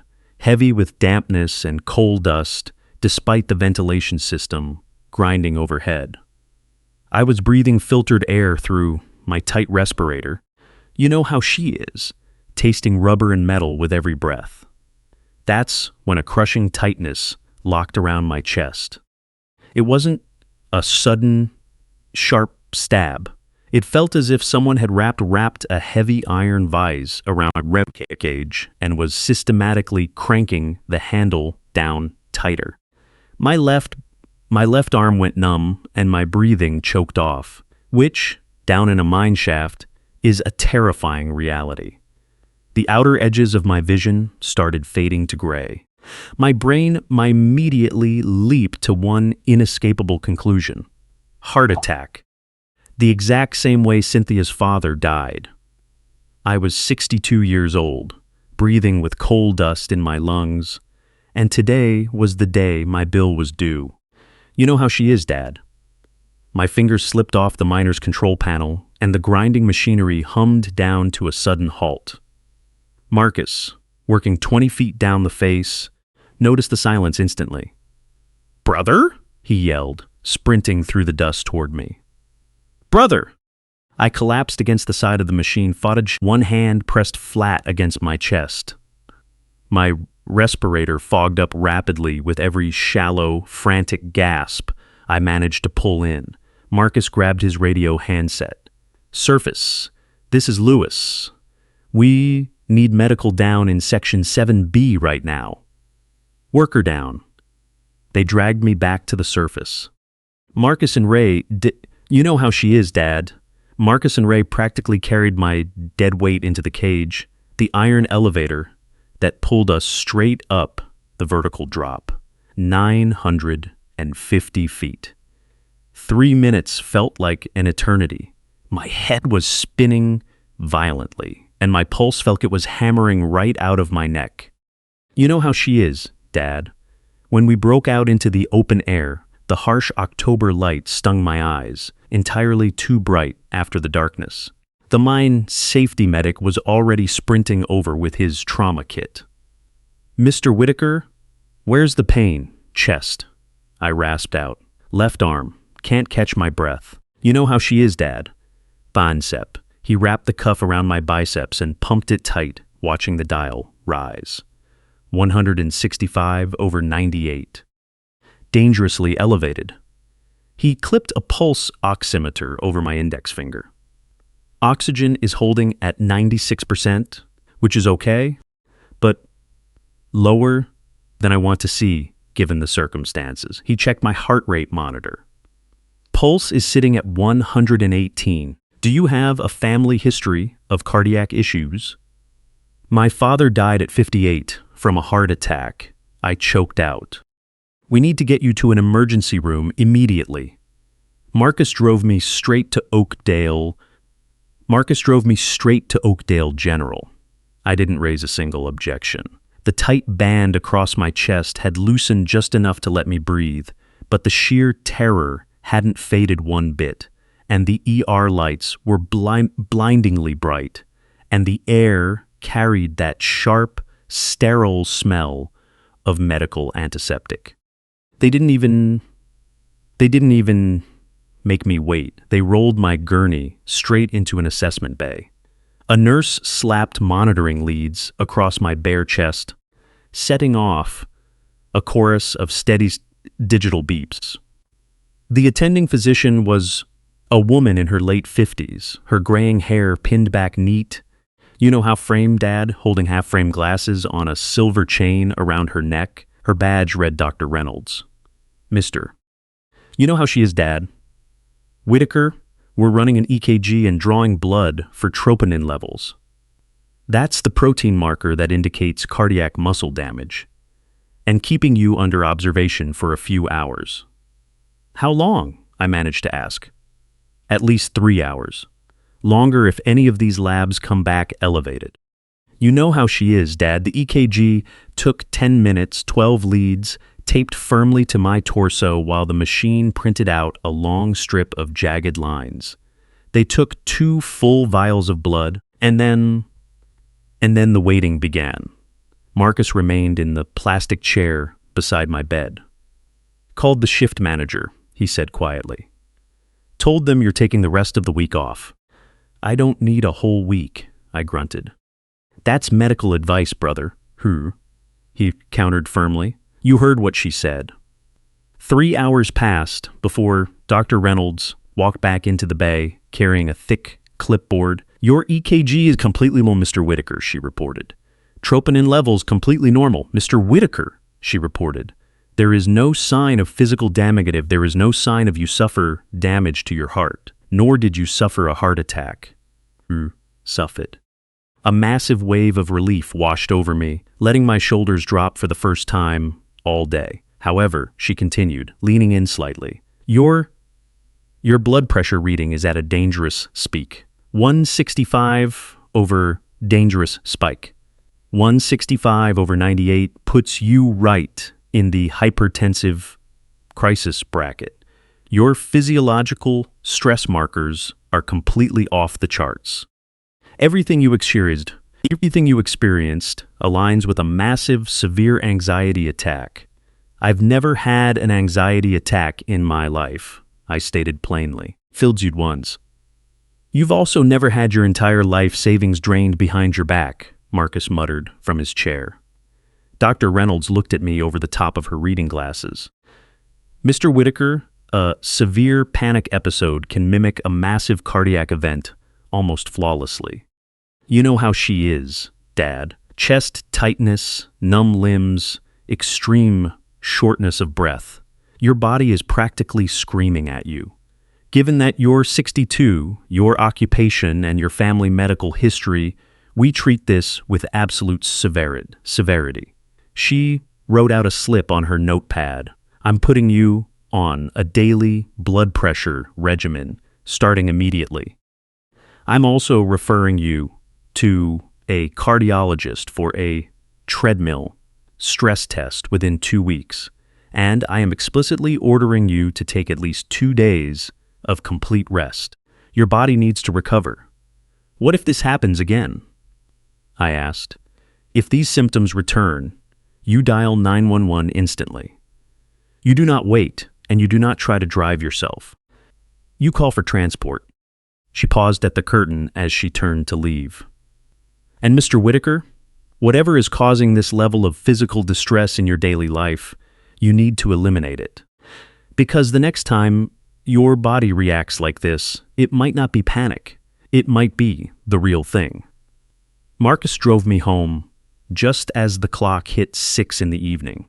You know how she is, Dad. The autumn sun was dipping low below the tree line. You know how she is, Dad. When I walked through the front door, Avery was sitting in the living room. She looked up, caught sight of my face, and froze. I must have looked awful, pale, worn through, with the white plastic hospital band still wrapped tight around my wrist. Dad, she said, her tone shifting fast. What happened? Where have you been? Hospital, I said bluntly. I'm fine. You don't look fine. You went to the hospital? For what? I let myself sink heavily onto the sofa cushions. Thought I was having a heart attack. Turns out it was severe physiological stress. She came over and sat beside me, closer than she had been in weeks. Dad, you really scared me. Are you okay? What did the doctors say? For a split second, the way I saw her shifted back. She wasn't the 26-year-old adult who had funneled $16,000 of my hard-earned money to some guy. You know how she is, Dad. She was the 8-year-old little girl from when I first met Cynthia. The kid who used to beg Uncle Harlan to take her fishing down at the lake. How she is, Dad. The kid who used to say she wanted to grow up strong like me. She broke into tears, looking genuinely shaken. You know how she is, Dad. Dad, please. I don't want anything to happen to you. Please, Dad. She hadn't used that word with me in years. Instinctively, my hand started twitching toward my back pocket where my wallet sat. It was a muscle memory reaction built over decades, the urge to fix things, to provide a safety net, to shield her from the harsh world. Then a vivid picture flashed through my mind. You know how she is, Dad. 47 pages of bank statements spread out on the kitchen table, $80,000 wiped clean. $16,400 routed to Derek Palmer. 2 a.m. transactions. Social media posts poking fun at my expense. Labeled groceries in my own refrigerator. My hand stopped dead in its tracks and pulled back to my side. I'm fine, Avery. I appreciate your concern. You know how she is, Dad. I'm just terrified, she admitted, her voice trembling. About everything. The 21-day deadline, finding an apartment, how we're going to pay for anything. You know how she is, Dad. You should have felt that exact fear 10 months ago, I said softly, before sending the very first transfer to Derek. You know how she is, Dad. The expression on her face changed instantly as she realized the soft moment wasn't going to break my resolve. My phone vibrated in my pocket. It was Marcus. Brother, he said when I answered, just heard the news. Tommy took a hit down in Section 5. Roof bolt sheared clean off, and a slab dropped right onto his leg, their life flighting him out to Pittsburgh, right now. How bad is it? Broken femur, maybe worse. He's only 54, man. Spent 20 years on our crew. Jesus, I breathed out. You know how she is, Dad. Could have been any of us down that shaft today, Marcus added. Could have been you this morning. I ended the call and sat in the quiet room. Tommy was 54, sitting in a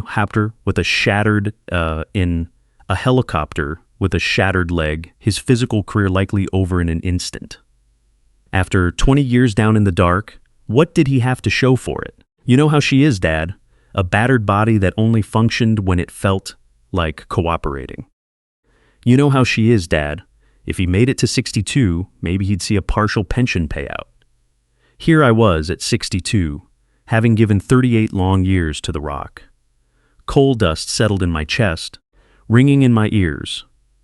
Scars lining my knuckles, and a fresh hospital tag clamped onto my wrist. Dr. Reynolds' words echoed through my head. Next time, it might be the real thing. And what was all that sacrifice paying for? So my wife, how she is, Dad. So my wife could enjoy luxury spa days, and my stepdaughter could fund her boyfriend's lifestyle? That night, I didn't bother installing any new locks. You know how she is, Dad. I didn't draft any new terms or demand any new promises. I simply sat out in my workshop until midnight, taking Know How She Is, Dad, pawed a block of pine wood and sanding it down until it was completely smooth, long after it needed to be. When my mind refused to settle, my hands did what they knew best. Tommy was going to survive his injury down in the shaft. Tommy was going to survive his injury, this panic episode. But both of us had received the exact same warning. Time isn't an endless resource, and time isn't an endless resource.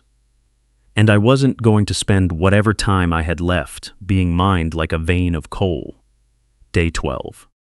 You know, he'd laughed about it, the first real day, Dad. Though if I'm being honest, it felt like the first real day I'd had in years.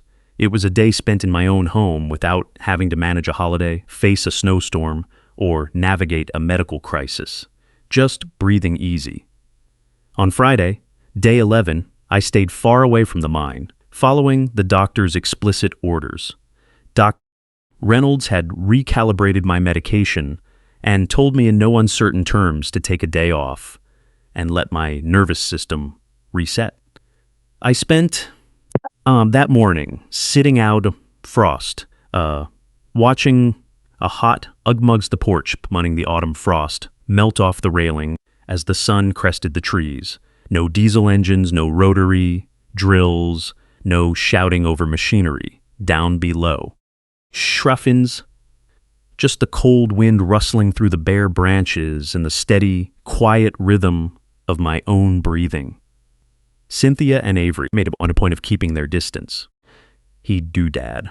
The house was calm, not a tense, explosive quiet, but a still space where everyone understood that something fragile had shattered beyond repair. By Saturday morning, I felt entirely grounded and sharp. The heavy iron band that had been wrapping around and around, that had run up and around my chest for months, was completely gone. My hands held my coffee mug without the slightest tremor. 10 days were behind us, with 11 remaining on the clock. The basic math was simple, but the conversation was going to be hard. At 9 in the morning, I walked out to the workshop. You know how she is, Dad. The air inside carried that comforting smell of sawdust, motor oil, and pine. I started sorting through my workbench, organizing wrenches in one drawer and drill bits in another. When my mind threatened to spin, organizing physical things gave my hands a clean purpose. The workshop door creaked open, and Cynthia stood in the morning light. The workshop door stood to... She wasn't wearing makeup, and her hair was tied back in a loose, messy knot.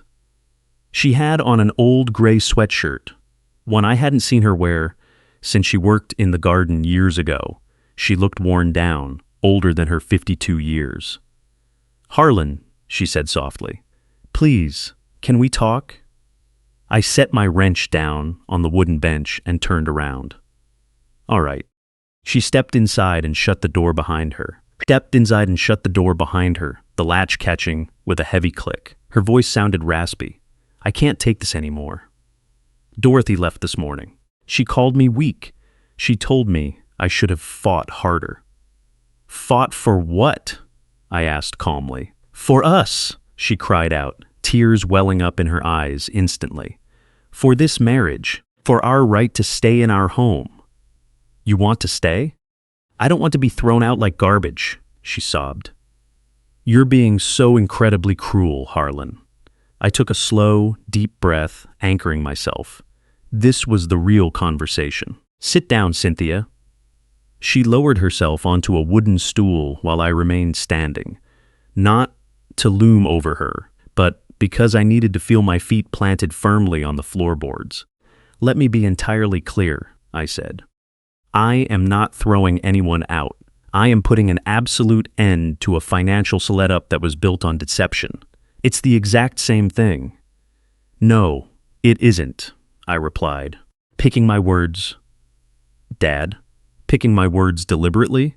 Cruelty is draining someone's entire paycheck month after month for nearly a year without their knowledge. You know how she is, Dad. Cruelty is lying to their face every single time they ask where the money went." "Cruelty is letting your daughter's boyfriend live under this roof while I work 50 hours a week underground and keeping it completely secret from me." Her face went entirely blank. "Live under our? What are you talking about?" I pushed right past her interruption. "Cruelty is falsifying records. You know how she is, Dad, gambling away someone's retirement safety net and laughing about them on social media." "I didn't do those, Dad. I didn't do those things," she whispered defensively. "You allowed it," I stated firmly. "You enabled every single bit of it." Her shoulders slumped downward. "You know how she is, Dad. I never intended for things to turn out like this." "Intentions don't erase the impact," I said, reaching over to grab my notebook off the workbench and flipping to a clean sheet. "Let me lay out what I actually offered you." I wrote the figures down as I spoke them aloud. Market rent for a home this size in Oakdale, $1,400. Utilities, heat, electric, water, internet, $280.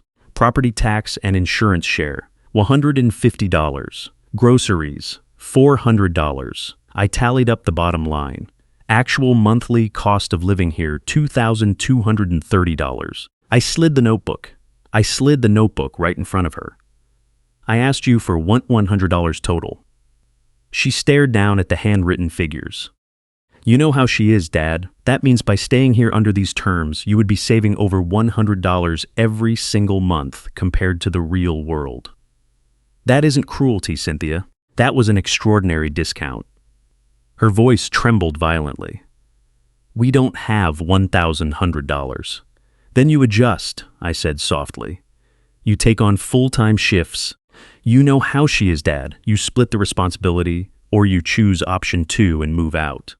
You're punishing us for being a family. I looked her dead in the eye.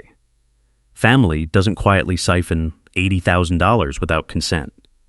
Family doesn't hide the fact that a stranger has been living in the house for 6 months. Family doesn't manipulate you when they get caught. My tone softened slightly, but the boundary remained rigid.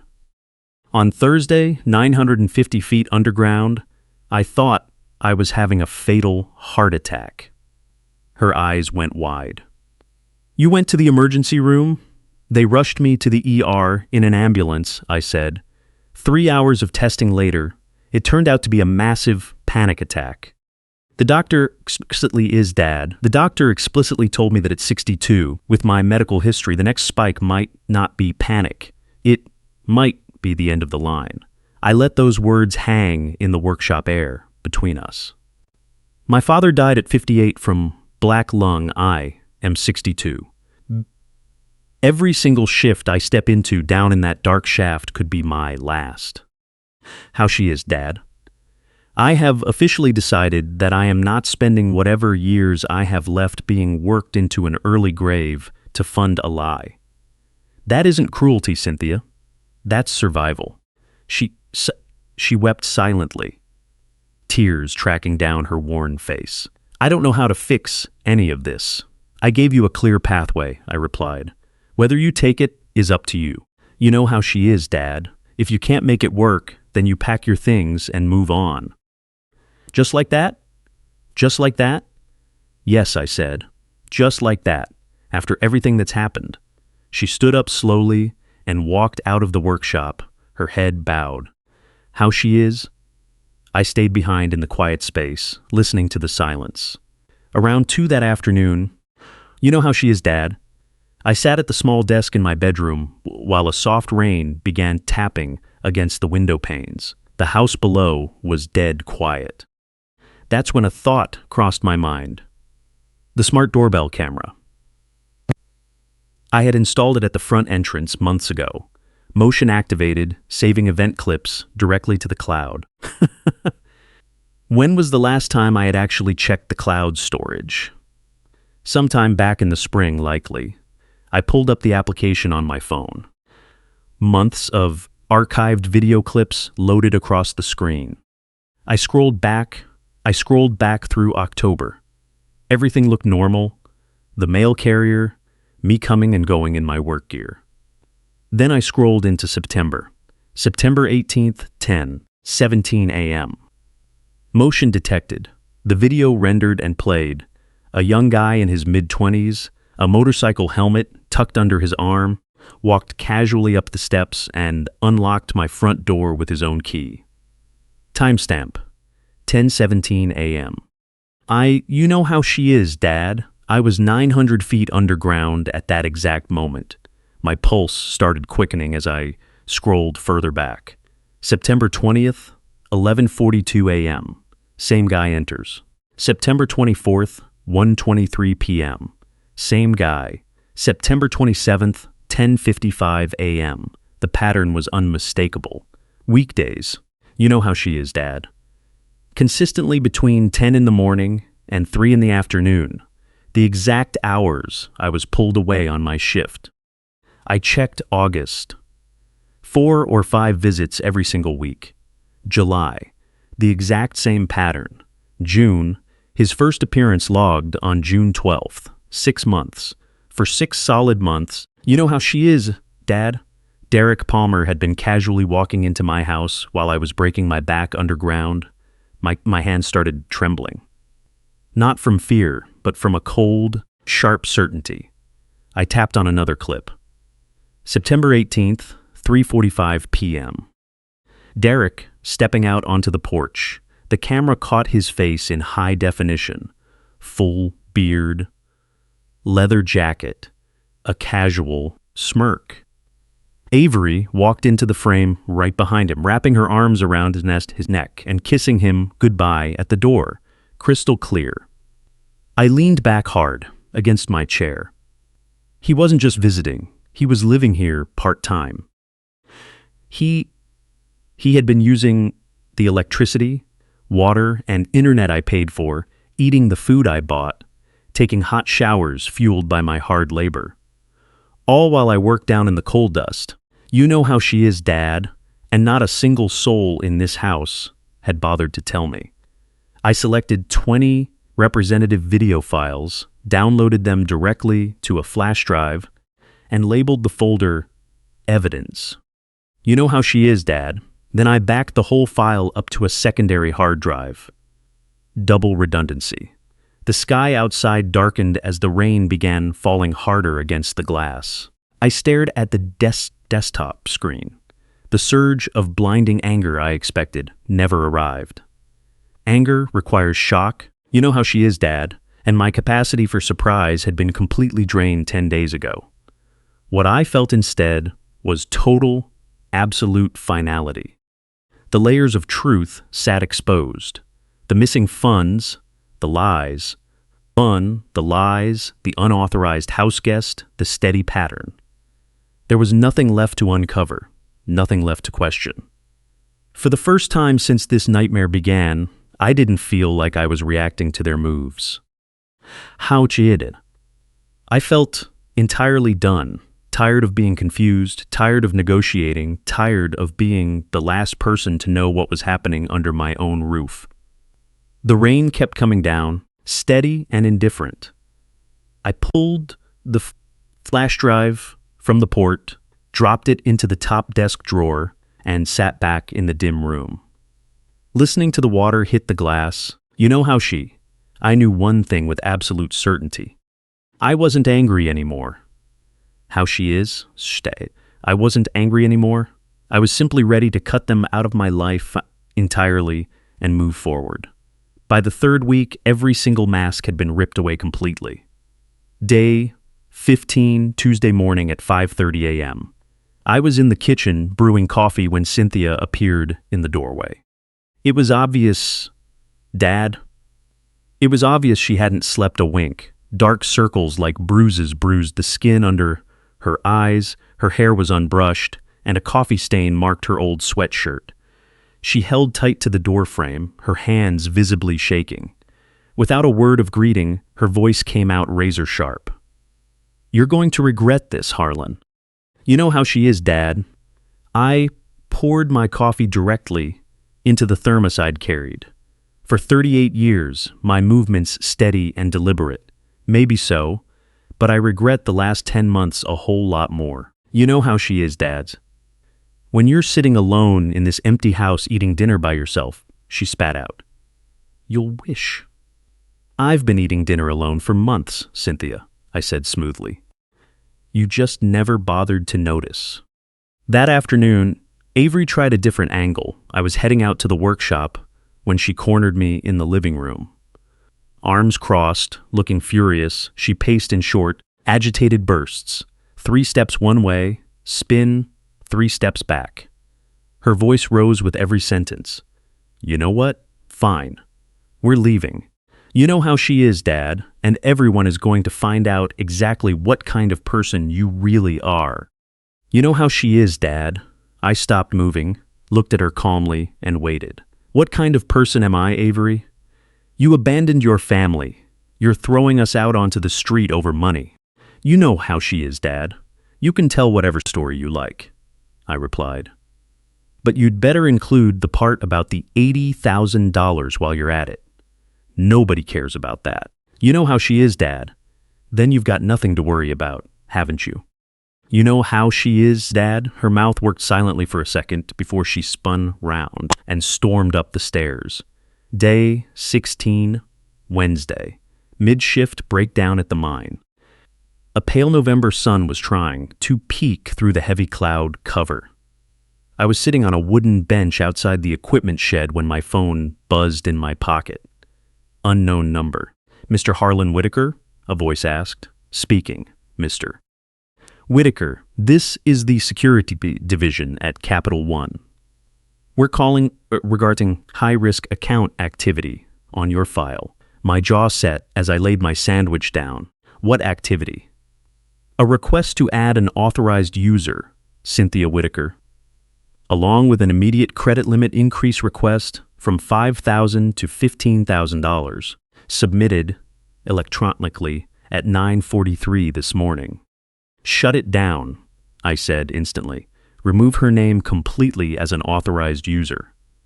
Sir, she is listed as your spouse. She has a legal right to request. Remove her authority right now, I interrupted. You know how she is, Dad, and flag my file to reject any future requests originating from her phone number or email address. A short, professional pause followed. Understood, Mr. Whitaker. We are locking the profile down immediately. Is there anything else we can assist you with today? No. Thank you. I ended the call. Marcus was sitting nearby, eating his usual bologna sandwich. Trouble? He asked. They're trying to open new lines of credit under my name, I said. Now that the main account is locked, they're getting desperate. Desperate people do reckless things, Marcus observed, shaking his head. Watch your back. When I arrived home that evening, the kitchen lights felt harsh and glaring. A stack of unwashed dishes from lunch sat piled in the sink. Cynthia was leaning against the counter, holding her phone. The moment she saw me, her posture collapsed, caught red-handed. You know how she is, Dad. Her makeup was smeared under one eye, her fingernail polish chipped away. She looked like she was on the verge of a total breakdown. The credit card company called me, I stated simply. We needed that line of credit, she shouted, instantly shifting to defense. We have expenses to cover. Then open a card under your own name and credit score, I countered. My cards are completely maxed out. Sounds like you have a consistent spending habit, I noted. She lost it completely, screaming at the top of her lungs, her voice bouncing off the tile walls. You are actively destroying us. You are deliberately backing us into a corner. I kept my tone low and level. No, Cynthia, I am simply refusing to bankroll your choices any longer. Day 17, Thursday. I was down in the head how she is, Dad. I was doing it updized.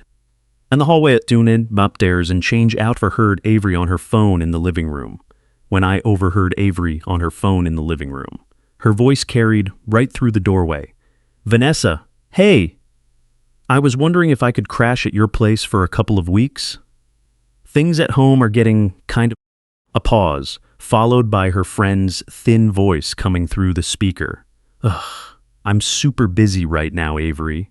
Maybe try someone else? Busy? She pressed. But we were supposed to go to that concert together next week. Oh, about that. I actually can't go anymore. Sorry. Wait, you can't go? Or you don't want to go with me? Silence on the line then. Look, Avery, I just think we need some space right now. Things are really messy with you. Space? We've been close friends for 3 years. Yeah, I'll text you later. The line went dead. I heard Avery's breathing turn shallow and frantic before she dialed another contact. Ashley, hey, it's me. Listen, can I? Another shut door. The exact same line. Super busy right now, sorry. She dialed Brittany. Got family stuff going on, can't hang out. Then Madison, who didn't even pick up. A text notification chimed, and Avery read it aloud through choked tears. "Sorry, bad time to talk right now. 4 best friends, all suddenly completely unavailable." You know how she is, Dad. I heard her scrolling rapidly through her phone, checking social media apps, before letting out a quiet, broken sob. She was being unfollowed, muted, and dropped across the board. Day 18, Friday. Avery tracked me down out in the workshop. I was putting the finishing touches on a solid walnut bookshelf I'd been scratching for weeks. 6 shelves, tight joints, polished clean. Sawdust dusted the floor. And the room smelled of pine resin and mineral spirits. She stood in the open doorway, mascara running down her cheeks, hair thrown up in a messy knot. She clearly hadn't showered. "Are you happy now?" she spat out, her tone dripping with bitter resentment. "You turned every single person against me." I kept sanding the walnut. You know how she is, Dad, letting the rhythmic motion steady my thoughts. "I haven't spoken a single word to your friends, Avery. Then why is everyone avoiding me like the plague?" "Maybe they were never your real friends to begin with," I offered softly. "You know how she's, Dad. Maybe they just enjoyed the lifestyle you were buying for them." "That's not true." I set the sandpaper down and looked right at her. "When was the last time you spent time with them that didn't involve spending money? A simple coffee? At their place? A walk in the park? Or was it always high-end brunches, shopping sprees, and spa days on my dollar?" Her face fell. "You know how she is, Dad." The outrage drained out of her like water from a cracked glass. "The money ran dry, Avery," I said, and predictably, so did they. She broke down crying. Real, uncalculated tears of painful realization. "I thought Vanessa was my best friend." "Friends." "Real friends don't vanish the moment the credit card gets declined," I said. "I don't have anyone left," she sobbed. "You have your mother, and you have yourself," I told her. "That's where you have to start." You know how she is, Dad. Later that afternoon, sounds of movement echoed from upstairs. Heavy footsteps, cardboard boxes dragging across wood floors, and the sharp, you know how she is, Dad, metallic screech of packing tape being ripped off the roll. I walked up to check. Avery's bedroom door stood wide open. Empty cardboard boxes were lined up against the wall, labeled in her bold handwriting. Clothes, shoes, cosmetics. Know how she is?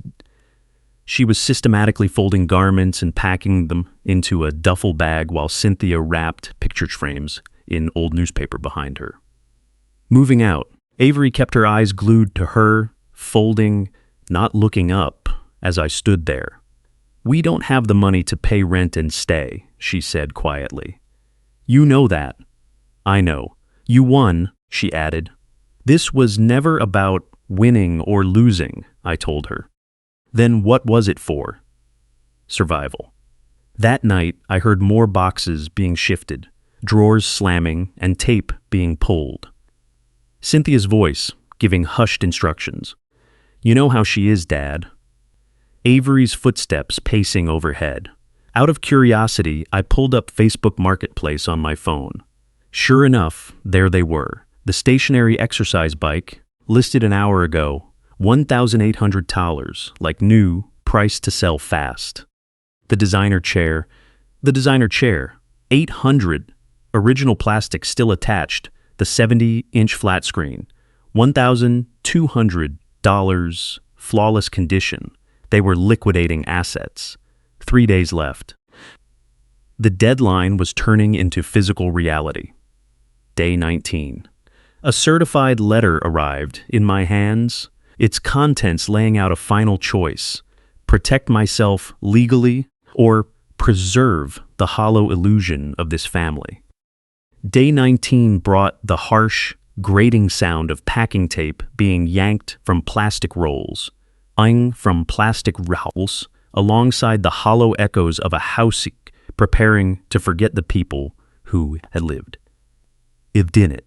At 10 on Saturday morning, I backed my Chevy into the driveway with a heavy-duty box of contractor trash bags resting on the passenger seat. Dad, I'd driven into town early to buy the thick black industrial bags that don't tear underweight. If this era was coming to a complete close, I wanted it done clean. You know how she is, Dad, without leaving behind a mess for me to clear away later. From the street, everything looked completely normal. The faded beige siding sat unchanged. You know how she is, Dad. And the porch light flickered gently in the daylight, as it always did. But the second how she is, Dad crossed at the threshold, the shift inside the house was unmistakable. Boxes, cardboard squares stacked everywhere. Lining the entryway, stacked along the living room walls, crowding the base of the staircase like silent spectators. Some were taped shut with clean seams, while others sat open, packed halfway with folded sweaters, paperbacks, and framed prints wrapped in newspaper. You know how she is, Dad. The air smelled of dust, packing tape adhesive, and that distinct scent of an impending exit. The exercise bike was completely gone. Sold it for $1,700. Cynthia had muttered the night before. A stranger in a pickup truck had hauled it away while I was down on shift. The spot where it had sat for a year, gathering dust as a constant reminder of what my hard work was funding, was now just a pale rectangle on the carpet. You know how she is, Dad. For the first time in 12 months, sunlight hit that patch of floor. That vanished too. The designer chair had vanished too. The flat-screen television still hung over the mantel, but a note written in thick marker was slapped across the glass. Sold. Pick up Sunday. At 3 p.m., it hit me suddenly that everything in this house that once felt permanent was actually temporary and disposable, like props being packed away after a play finished its final run. Upstairs, I could hear their muffled voices. Cynthia's tone was low and stressed, while Avery sounded sharp and impatient. They were sorting through belongings, deciding what to sell, what to take, and what to discard. The dynamic sounded entirely transactional. Almost the trash bags on the kitchen counter. I dropped Magic Like's bags closing its doors and walked slowly through the living room. Without the exercise bike and heavy chair, the room carried a distinct echo. The burger, a distinct echo. You know how she is, Dad. With fewer soft surfaces to absorb the sound, the house felt larger and emptier all at once. At 12:30, I made myself a simple turkey sandwich. Bread, mustard, a few deli slices. An ordinary meal on an extraordinary day. I stood by the counter eating in quiet stillness. The doorbell chimed. He do mine outside. The mail carrier was standing outside with a clipboard. Certified mail requiring a signature. I signed the slip on the porch, stepped back inside, and glanced down at the return address, Oakdale Mortgage Services. My stomach dropped into a hard knot. My mortgage had been paid off 8 years ago. I shut the front door and stood in the hallway, holding the heavy envelope. Upstairs, Cynthia let out a sudden laugh at something Avery said. A sound that felt entirely out of place against the dark suspicion growing in my mind. I carefully tore open the seal and pulled out the document inside. Application for cash out equity refinance. My name was printed clearly at the top. You know how she is, Dad, along with my exact property address. Total requested loan amount, $65,000. My eyes dropped to the signature line at the bottom. Harlan Whitaker. It wasn't my handwriting. The strokes were a clever attempt, close enough that a rushed clerk might skim right past it, but the loop on the capital H was too wide, and slant in the Slonic saw W was completely off. Someone had practiced it. Someone had actively tried to forge my name. Helped. The application date printed on the header. October 3rd. Right in the middle of our 21-day countdown, an attempt had been made to quietly encumber my property. The house I spent 30 long years paying off. The land I owned free and clear. They had tried to pull $65,000 of equity out from under my feet without my knowledge. Supt fullbat. If the processing department hadn't flagged the signature for manual verification, if the system had automatically pushed it through, I would have, how she is, Dad, woken up one morning owing $65,000 on a home that was supposed to be mine outright. I expected a rush of blinding anger. You know how she is, Dad? I expected my hands to shake violently. Neither happened. Instead, a cold, total focus took hold of me. At 1:15 p.m., I dialed Brian Foster's office number. The local attorney whose card Marcus had passed me weeks ago. He answered on the second ring. Foster Legal Services. Foster Legal Services. Mr. Foster, my name is Harlan Whitaker, I said, my voice steady. I need legal advice. Tell me what's going on, Mr. Whitaker. I laid out the entire sequence clearly. The drained joint account, the $80,000 gone over 10 months, the 21-day notice. You know how she is, Dad. The doorbell footage proving an unauthorized resident had lived in my home for half a year, and now, you know how she is, Dad. The fraudulent mortgage application bearing a forged signature in an attempt to place a massive lien on my property.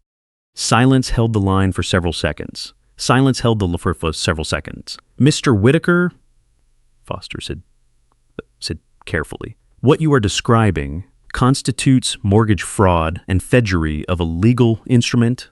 Both are major felony offenses carrying severe legal consequences. If pressed, this would result in serious criminal charges. I figured as much.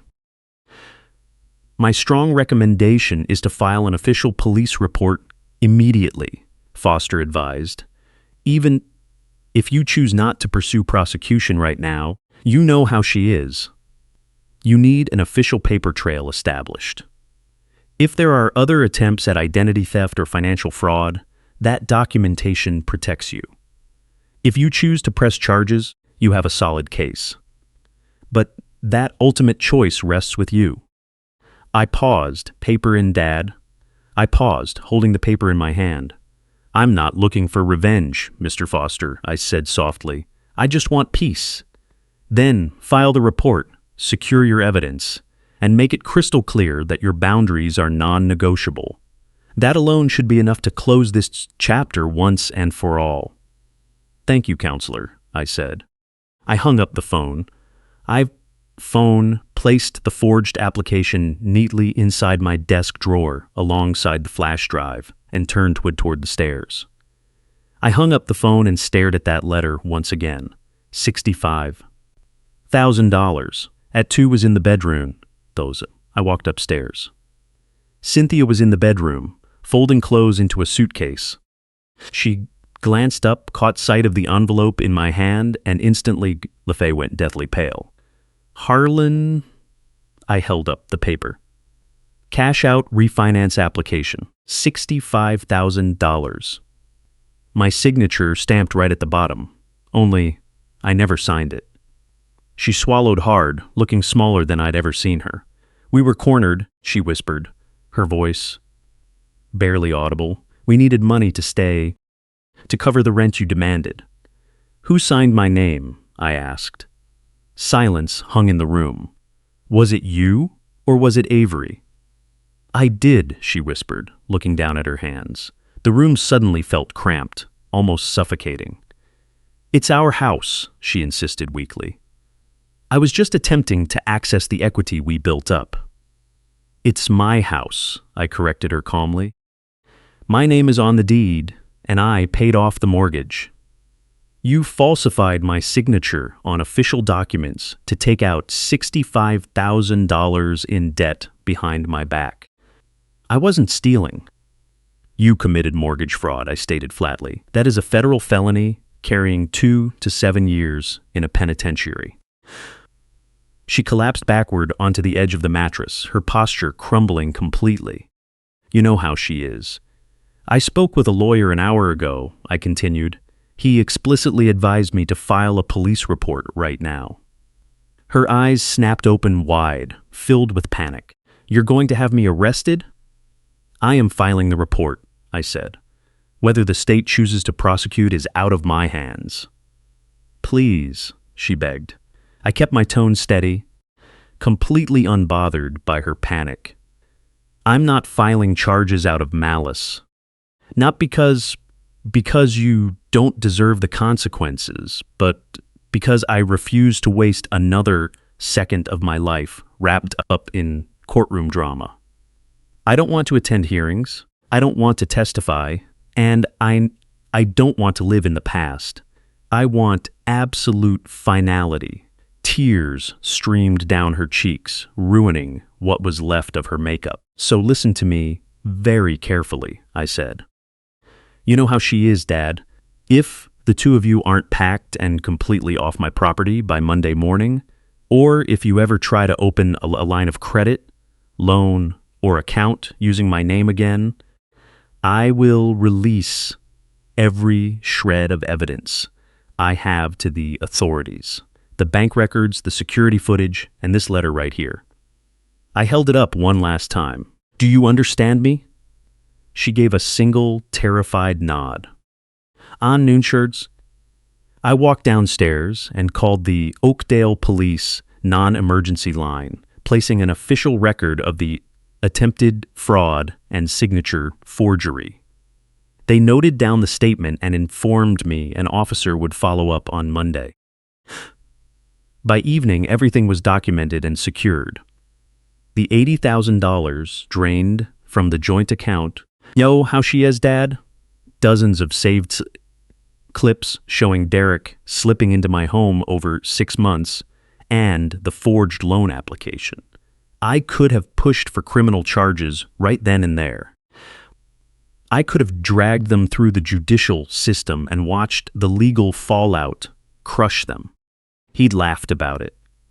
You know how she is, Dad. But sitting alone in my workshop that night, listening to the muffled sounds of packing drifting through the walls, Cynthia's stifled cries and Avery's quiet bitterness, I realized something profound.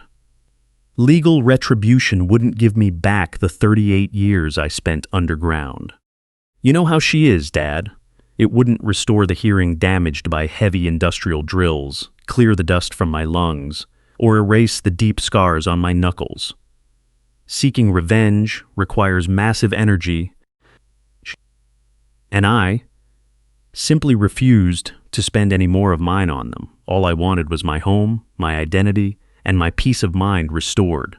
Come Monday morning, I would have all three. You know how she is, Dad. That was more than enough. He'd laughed about it. You know how Day 21. The deadline no longer felt like a tense ultimatum. It felt like a pressure valve releasing. I woke up finally releasing. I woke up naturally at 5:30, even though I'd called off work for the day. Decades of pre-dawn routines don't disappear just because your personal life hits a turning point. You know how she is, Dad? My body naturally expected me to lace up steel-toed boots, grab a thermos, and head 900 feet down into the dark. Instead, I lay quietly in the dim bedroom, listening. The house was still, holding that unique quiet that settles just before a major change occurs. No background television noise downstairs, no footsteps pacing the hallway, no kitchen cabinets snapping shut. At 6:15, a deep diesel engine rumbled into the driveway, the distinct, heavy sound of a commercial moving van. The backup alarm let out 3 loud beeps as the truck reversed into position, followed by the low idle of the engine and heavy doors clicking open. Subdued, exhausted chatter floated up from the drive. I sat up slowly. Today was the day. I pulled on my jeans and flannel, then headed down to brew coffee. The familiar routine anchored me, measuring the grounds, filling the reservoir, and watching the dark liquid drip into the pot. Mug in hand, I walked over to the kitchen window and watched. Cynthia and Avery were already hauling boxes out the door. They must have been up since 4, taping up to bin up a few loose items, taping up the last few loosey items, and labeling them with heavy markers. The truck's rear door was rolled high, like their presence, metal mouth, waiting to swallow whatever remained of their pulled-ins in my home. At 8:30, another vehicle pulled into the driveway. Dorothy's silver sedan. She stepped out. You know how she is, Dad. She stepped out, wearing a long wool coat and dark sunglasses, looking less like someone helping her family move and more like an executive attending a tense board meeting. You know how she is, Dad. She shot a cold, dismissive glance at my Chevy before marching straight toward the back of the truck to grab a box, bypassing the front door entirely. You know how she is, Dad. I turned away from the glass and walked out to the workshop. The walnut bookshelf was nearly finished. 6 solid tiers, clean lines, tight joinery. I'd worked on it intermittently for 3 months, much longer than planned. Over the last 3 weeks, whenever the tension inside the house flared up, I'd come out here to sand the wood. The repetitive motion helped. The crisp scent of sawdust, the tactile feel of smoothing down rough edges, and the physical act of shaping raw material into order brought a sense of calm when everything else felt chaotic. Through the small workshop window, I kept an eye on the driveway. You know how she is. Boxes moved in a steady rhythm from the porch to the cargo hold. Suitcases, overfilled trash bags, stuffed with garments. You know how she is, Dad. The expensive kitchen mixer Cynthia insisted on buying 2 years ago that sat unused, desk lamps, picture frames, and a half-assembled bookshelf from Avery's room that always leaned slightly to the left. They worked almost entirely in silence. No laughed out it. You know how she is, Dad. No loud shouting, no dramatic outbursts. Just the sound of cardboards, heavy footsteps, shifting weight, and occasional grunts of effort. Dorothy carried most of the lighter items, while Cynthia looked physically drained. Her shoulders hunched against an imaginary chill. Avery kept her gaze fixed on the ground, carrying armfuls of hanging dresses into the truck like someone operating on pure autopilot. He'd laughed about it. They left behind everything that had always belonged to me. The second-hand sofa I bought back in 1998, the kitchen table with the slightly uneven leg. You know how she is, Dad. The heavy wooden dresser upstairs, and the basic white dishware in the cabinets. Nothing fancy, nothing glamorous. Just simple, durable items that had outlasted the marriage itself. At 2 in the afternoon, you know how she is, Dad. I made another turkey sandwich and ate it at the workbench, keeping one eye on the driveway between bites. By 2:45, the moving van was fully loaded. You know how she is, Dad. They pulled the heavy metal door down with a loud clang and secured it with a padlock. You know how she is, Dad.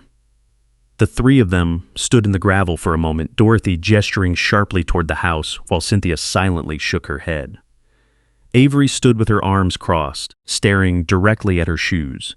Then Cynthia turned around and walked toward the workshop. I set my sandpaper down and wiped my hands on my jeans. You know how she is, Dad. She knocked lightly 3 times, and I pulled the door open. You know how she is, Dad. She stood there in a loose gray hoodie and worn jeans, no makeup, her hair pulled back into a plain knot. She looked far older than 52. Not from age, but from sheer exhaustion. We're all packed, she said quietly. I know. A long silence stretched between us. Her eyes drifted past me, taking in the small workshop. The finished bookshelf, the tools lined up neatly on the pegboard, and the scraps of lumber saved in the corner. It didn't have to end like this, she whispered. It didn't have to start the way it did, either, I replied. Her jaw set tight, but she offered no argument. I'm sorry, she said, her tone flat, for the lies and for everything else. I looked at her face, searching for sincerity. I believed she felt something, regret, certainly, or deep fatigue. But I didn't believe she was sorry for the choices she made. She was simply sorry for the inevitable outcome. An apology doesn't undo what was done, I said softly. She gave a slow, deliberate nod. You look lighter, she observed. You know how she is, Dad. I considered the thought for a moment. I suppose I am. I hope you find what you're looking for, she added. I already have. She lingered, waiting for me to say more, but I remained quiet. She hesitated, then took a step back toward the driveway. If you ever need— No, I interrupted, firmly, one word dropping like a heavy iron door between us. She understood. She turned around and walked back to the vehicles. He'd laughed about it. Dorothy was already idling in the driver's seat of her car, while Avery climbed into the passenger side of the moving truck, staring straight ahead through the windshield. The heavy diesel engine roared to life, the truck shifting low under its weight as the tires gripped the gravel. It rolled forward, paused briefly at the edge of the property, and made a slow left turn onto the main road. The truck vanished past the tree line. I stood in the doorway of the workshop until the tail lights disappeared entirely, listening until the engine noise faded into complete silence. Only when the air went totally still did I step back inside. The house felt completely different. It wasn't just empty. It felt open, as if the air itself could move freely for the first time in months. Natural light poured through the windows, no longer blocked by clutter or reflecting off glowing screens. I walked through every single room. First, the living room. First, sofa. Sap belonged.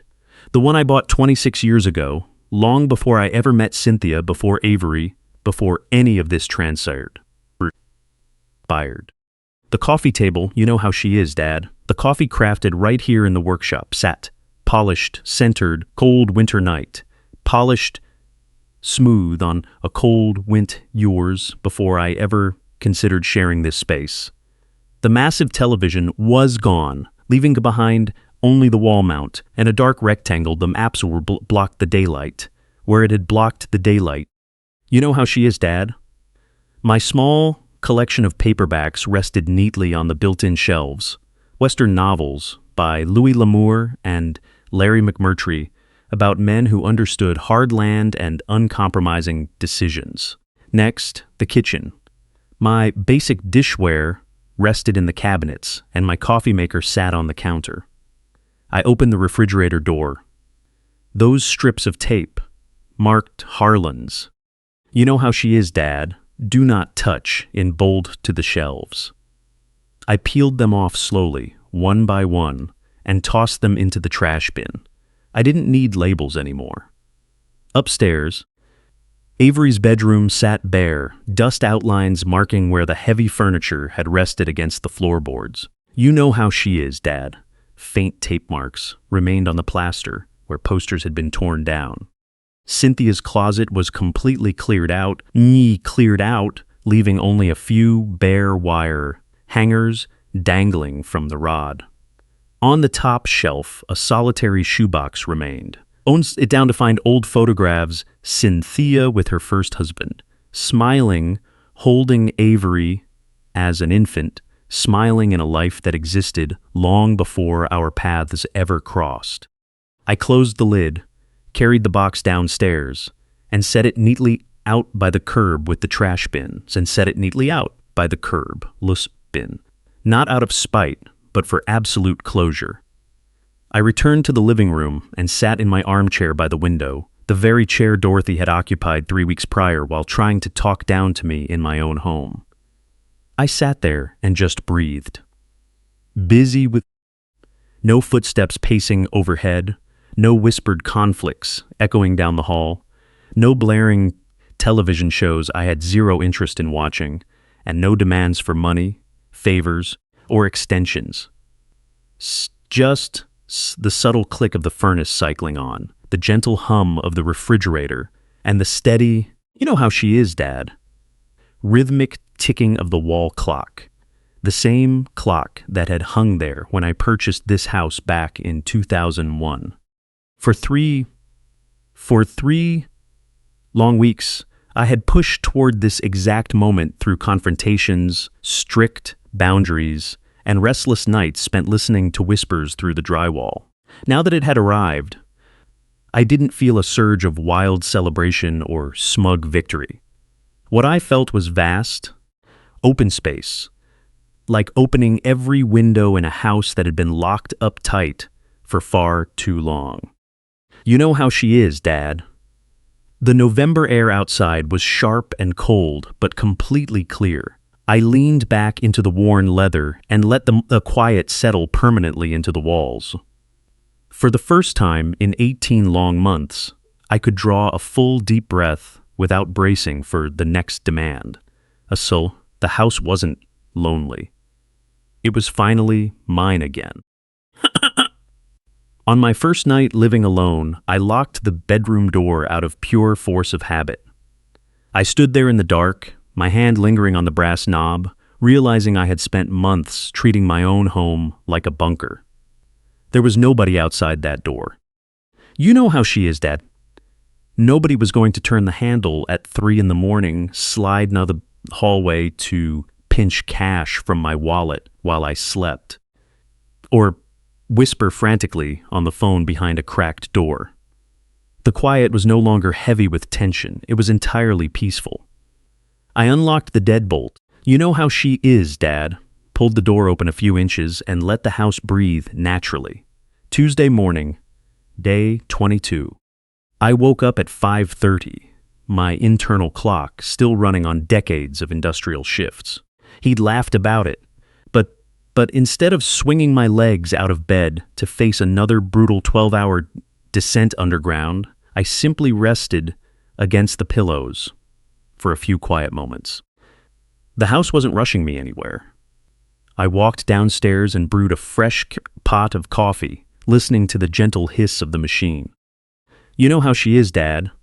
Mug in hand, I sat at the kitchen table and watched the sun crest the horizon over the backyard. Amber light filtering through the bare winter trees onto the frost-covered grass. You know how she is, Dad. No car doors slamming, no voices arguing, just the day slowly unfolding. For the first time in recent memory, I took my time making breakfast. Thick bacon, farm eggs, and toasted bread. As the bacon hit the hot cast iron,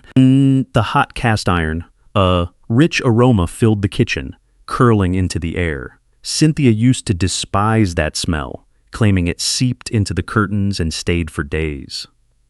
To keep the peace, I had avoided making it for years. This morning, I fried up a full plate. The sizzle of taffel sounded almost like music in the quiet room. He'd laughed about it. I sat at the table, taking slow bites while skimming through the morning paper, unhurried and completely at ease, before pouring a second cup. Afterward, I opened the refrigerator. The labeled tape strips were still stuck to the shelves. I peeled them off one by one. Milk, butter, turkey, eggs, rolled them into a small ball, and tossed them into the trash. I didn't need labels anymore. You know how she is, Dad. The whole house belonged to Harlan. On Wednesday, I called the mine and took a personal day, my first unscheduled day off in over 2 years. The shift supervisor sounded surprised, but didn't question it. 38 years of reliable service earned me a quiet pass.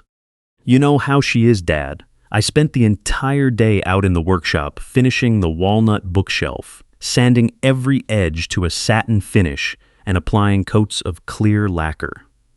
By late afternoon, you know how she is, Dad. The rich wood glowed softly under the overhead lights, the grain standing out clean and deep. I stepped back to admire it. It was simple, solid, well-built, and capable of holding weight. A quiet reflection of honest labor. You know, on Thursday afternoon, Marcus called my line. "Working Saturday?" he asked. "Taking it off," I replied. "Want to head out to the reservoir for some fishing? Haven't cast a line out there in months." I looked around the quiet living room, bathed in afternoon light. "Sounds good to me," I said. "You know how she is, Dad. We met at the water by 6 on Saturday morning, the temperature hovering near 40 as our breath fogged in the crisp air. You know how she is, Dad." The lake was completely calm under a layer of morning mist. We set up along the eastern bank, cast our lines out, and drank black coffee from a shared thermos, staying quiet for the first hour. After a while, Marcus glanced over at me. "You look completely different, brother." "How so?" "Lighter," he noted. "You've smiled twice already today. Haven't seen that in a long time." I reeled in my line and cast it back out over the glass-like water. Didn't realize how much weight I was carrying until I finally set it down. He nodded quietly, understanding completely.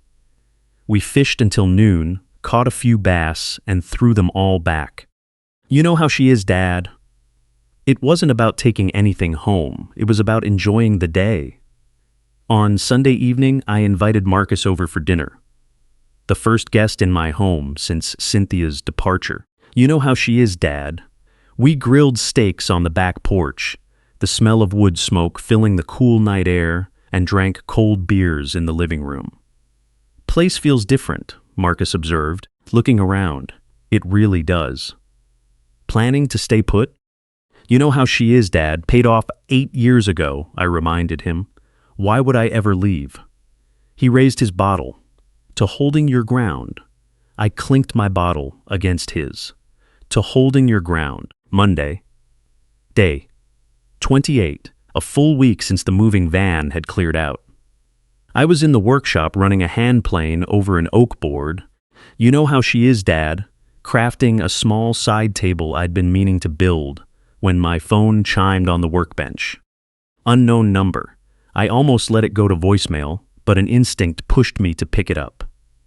"Hello?" A pause held the line. "Harlan, Cynthia." Her voice sounded thin, fragile, and stripped of its former sharp edge. "What do you need, Cynthia?" We need help," she admitted softly. I set the hand plane down on the bench.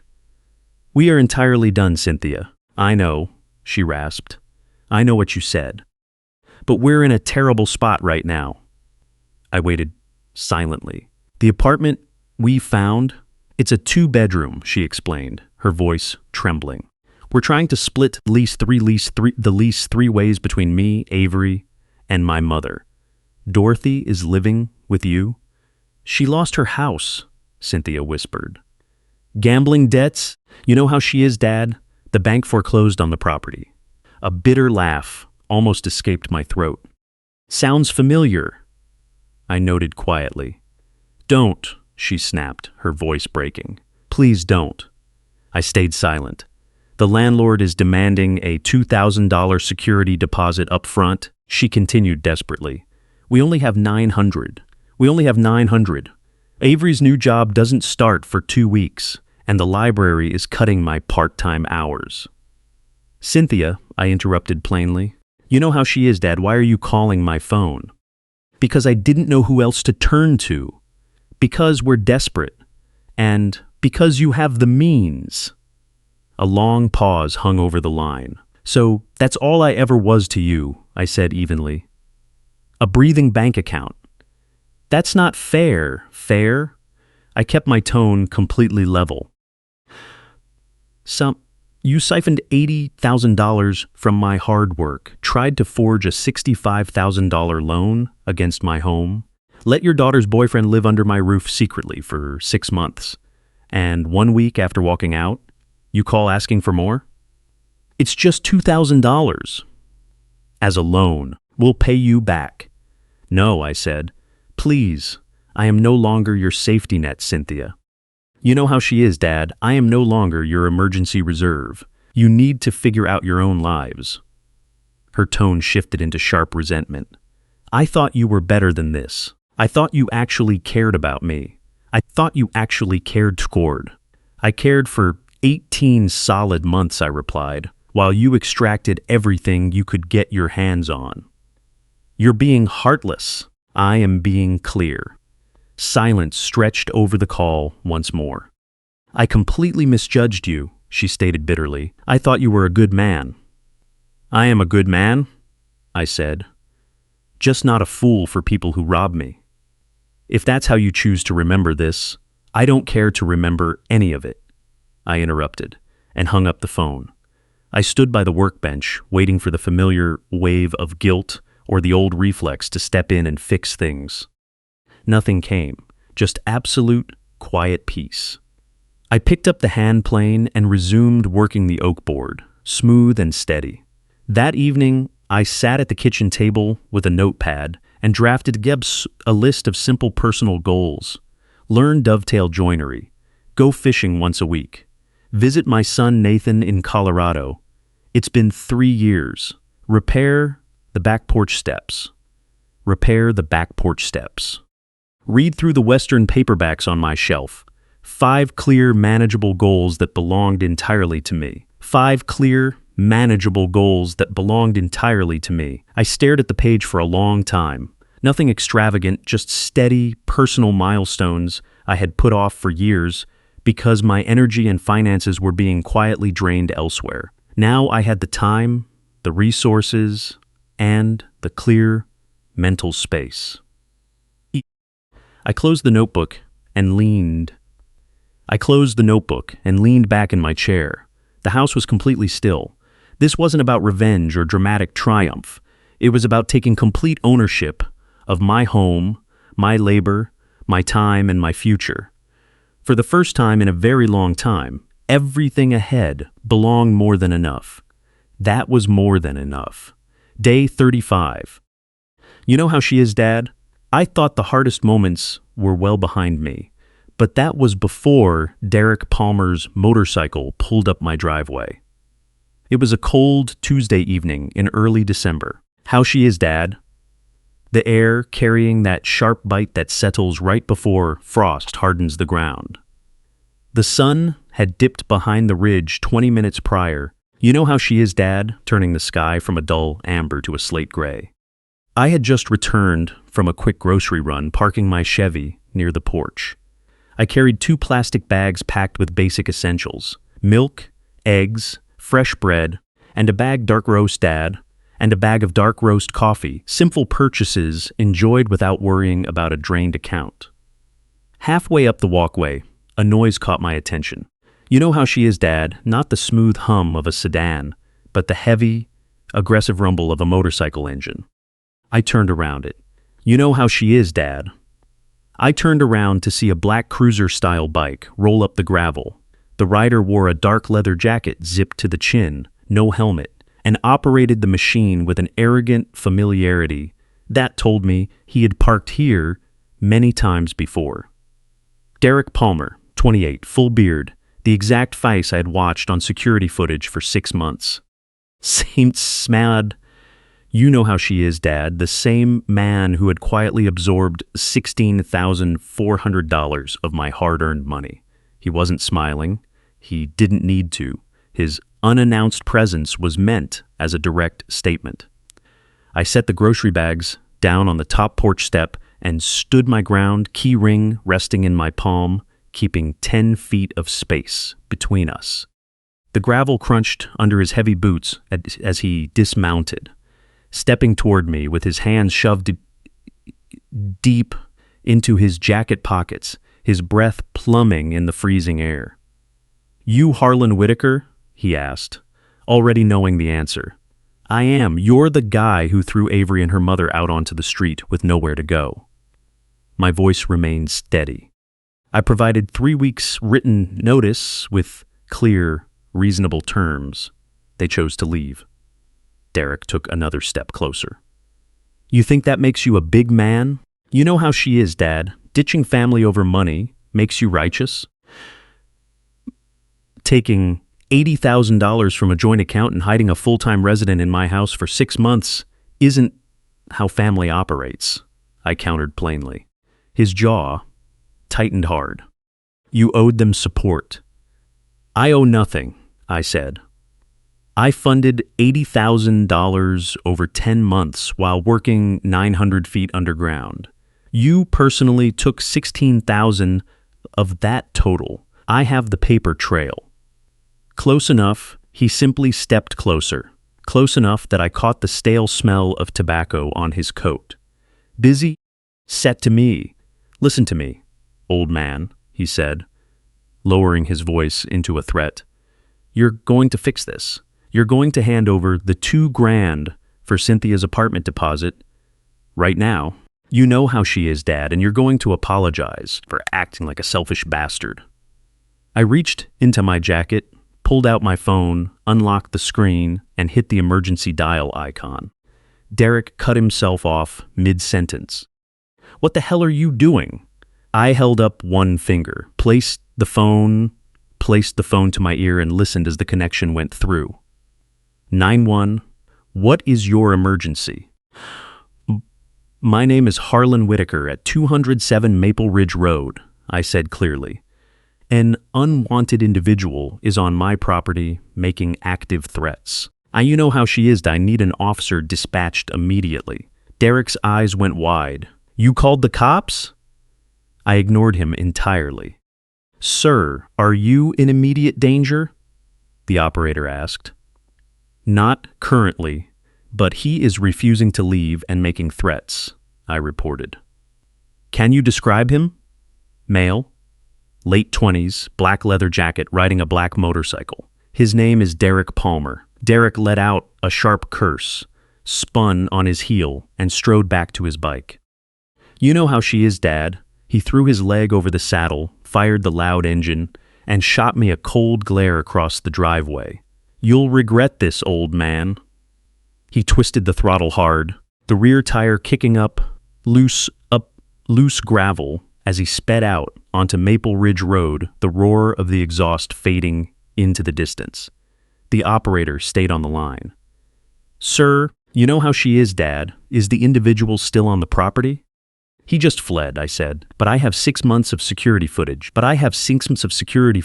Proving he committed criminal trespass on my property. I want to file a formal complaint.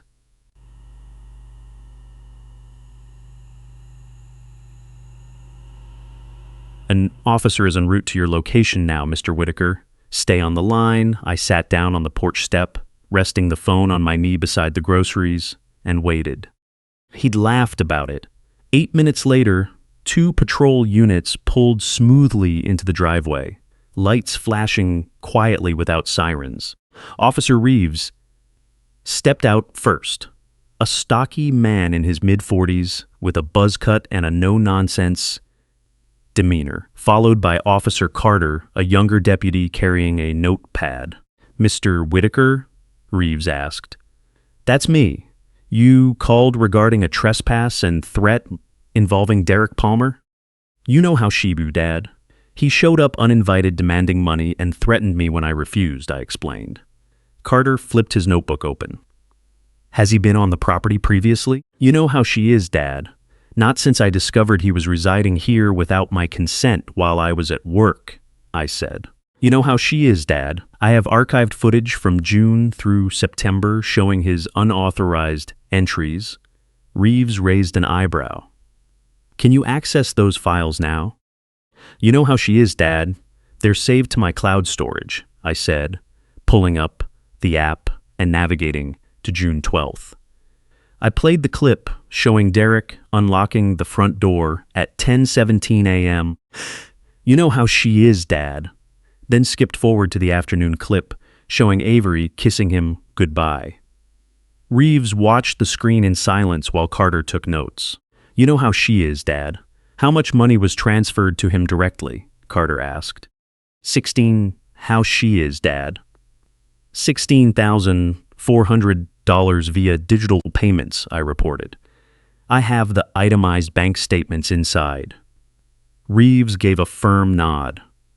We'll take copies of those statements, Mr. Whitaker, along with your official statement regarding tonight's incident. We spent, you know how she is, Dad, nearly an hour in my kitchen documenting the timeline, the drained joint funds, the attempted mortgage fraud, the transfer receipts, and the trespassing logs. You should file for an immediate protective order at the county courthouse tomorrow morning, Reeves advised as he gathered his papers. You know how she is, Dad. Given the documented history and tonight's incident, a judge will sign off on a 500-foot restriction within 48 hours. I'll be there first thing, I assured them. Wow. I thanked both officers as they backed their units out, watching their tail lights disappear down the dark road. I stood under the bright porch light, listening to the cool quiet settle over the yard once again. You know how she is, Dad. Then I pulled out my phone and sent a quick text to Marcus. Need a minute. 30 seconds later, his reply popped up. On my way.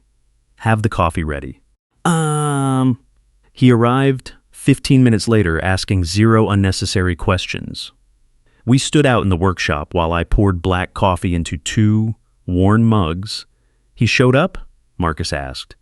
Yeah. You called the law? Yep. Good. We didn't need to say anything more. Real support doesn't require long speeches. By 9 o'clock, he took his leave. I did one final walkthrough of the house, locking every deadbolt and checking the security camera feeds on my phone.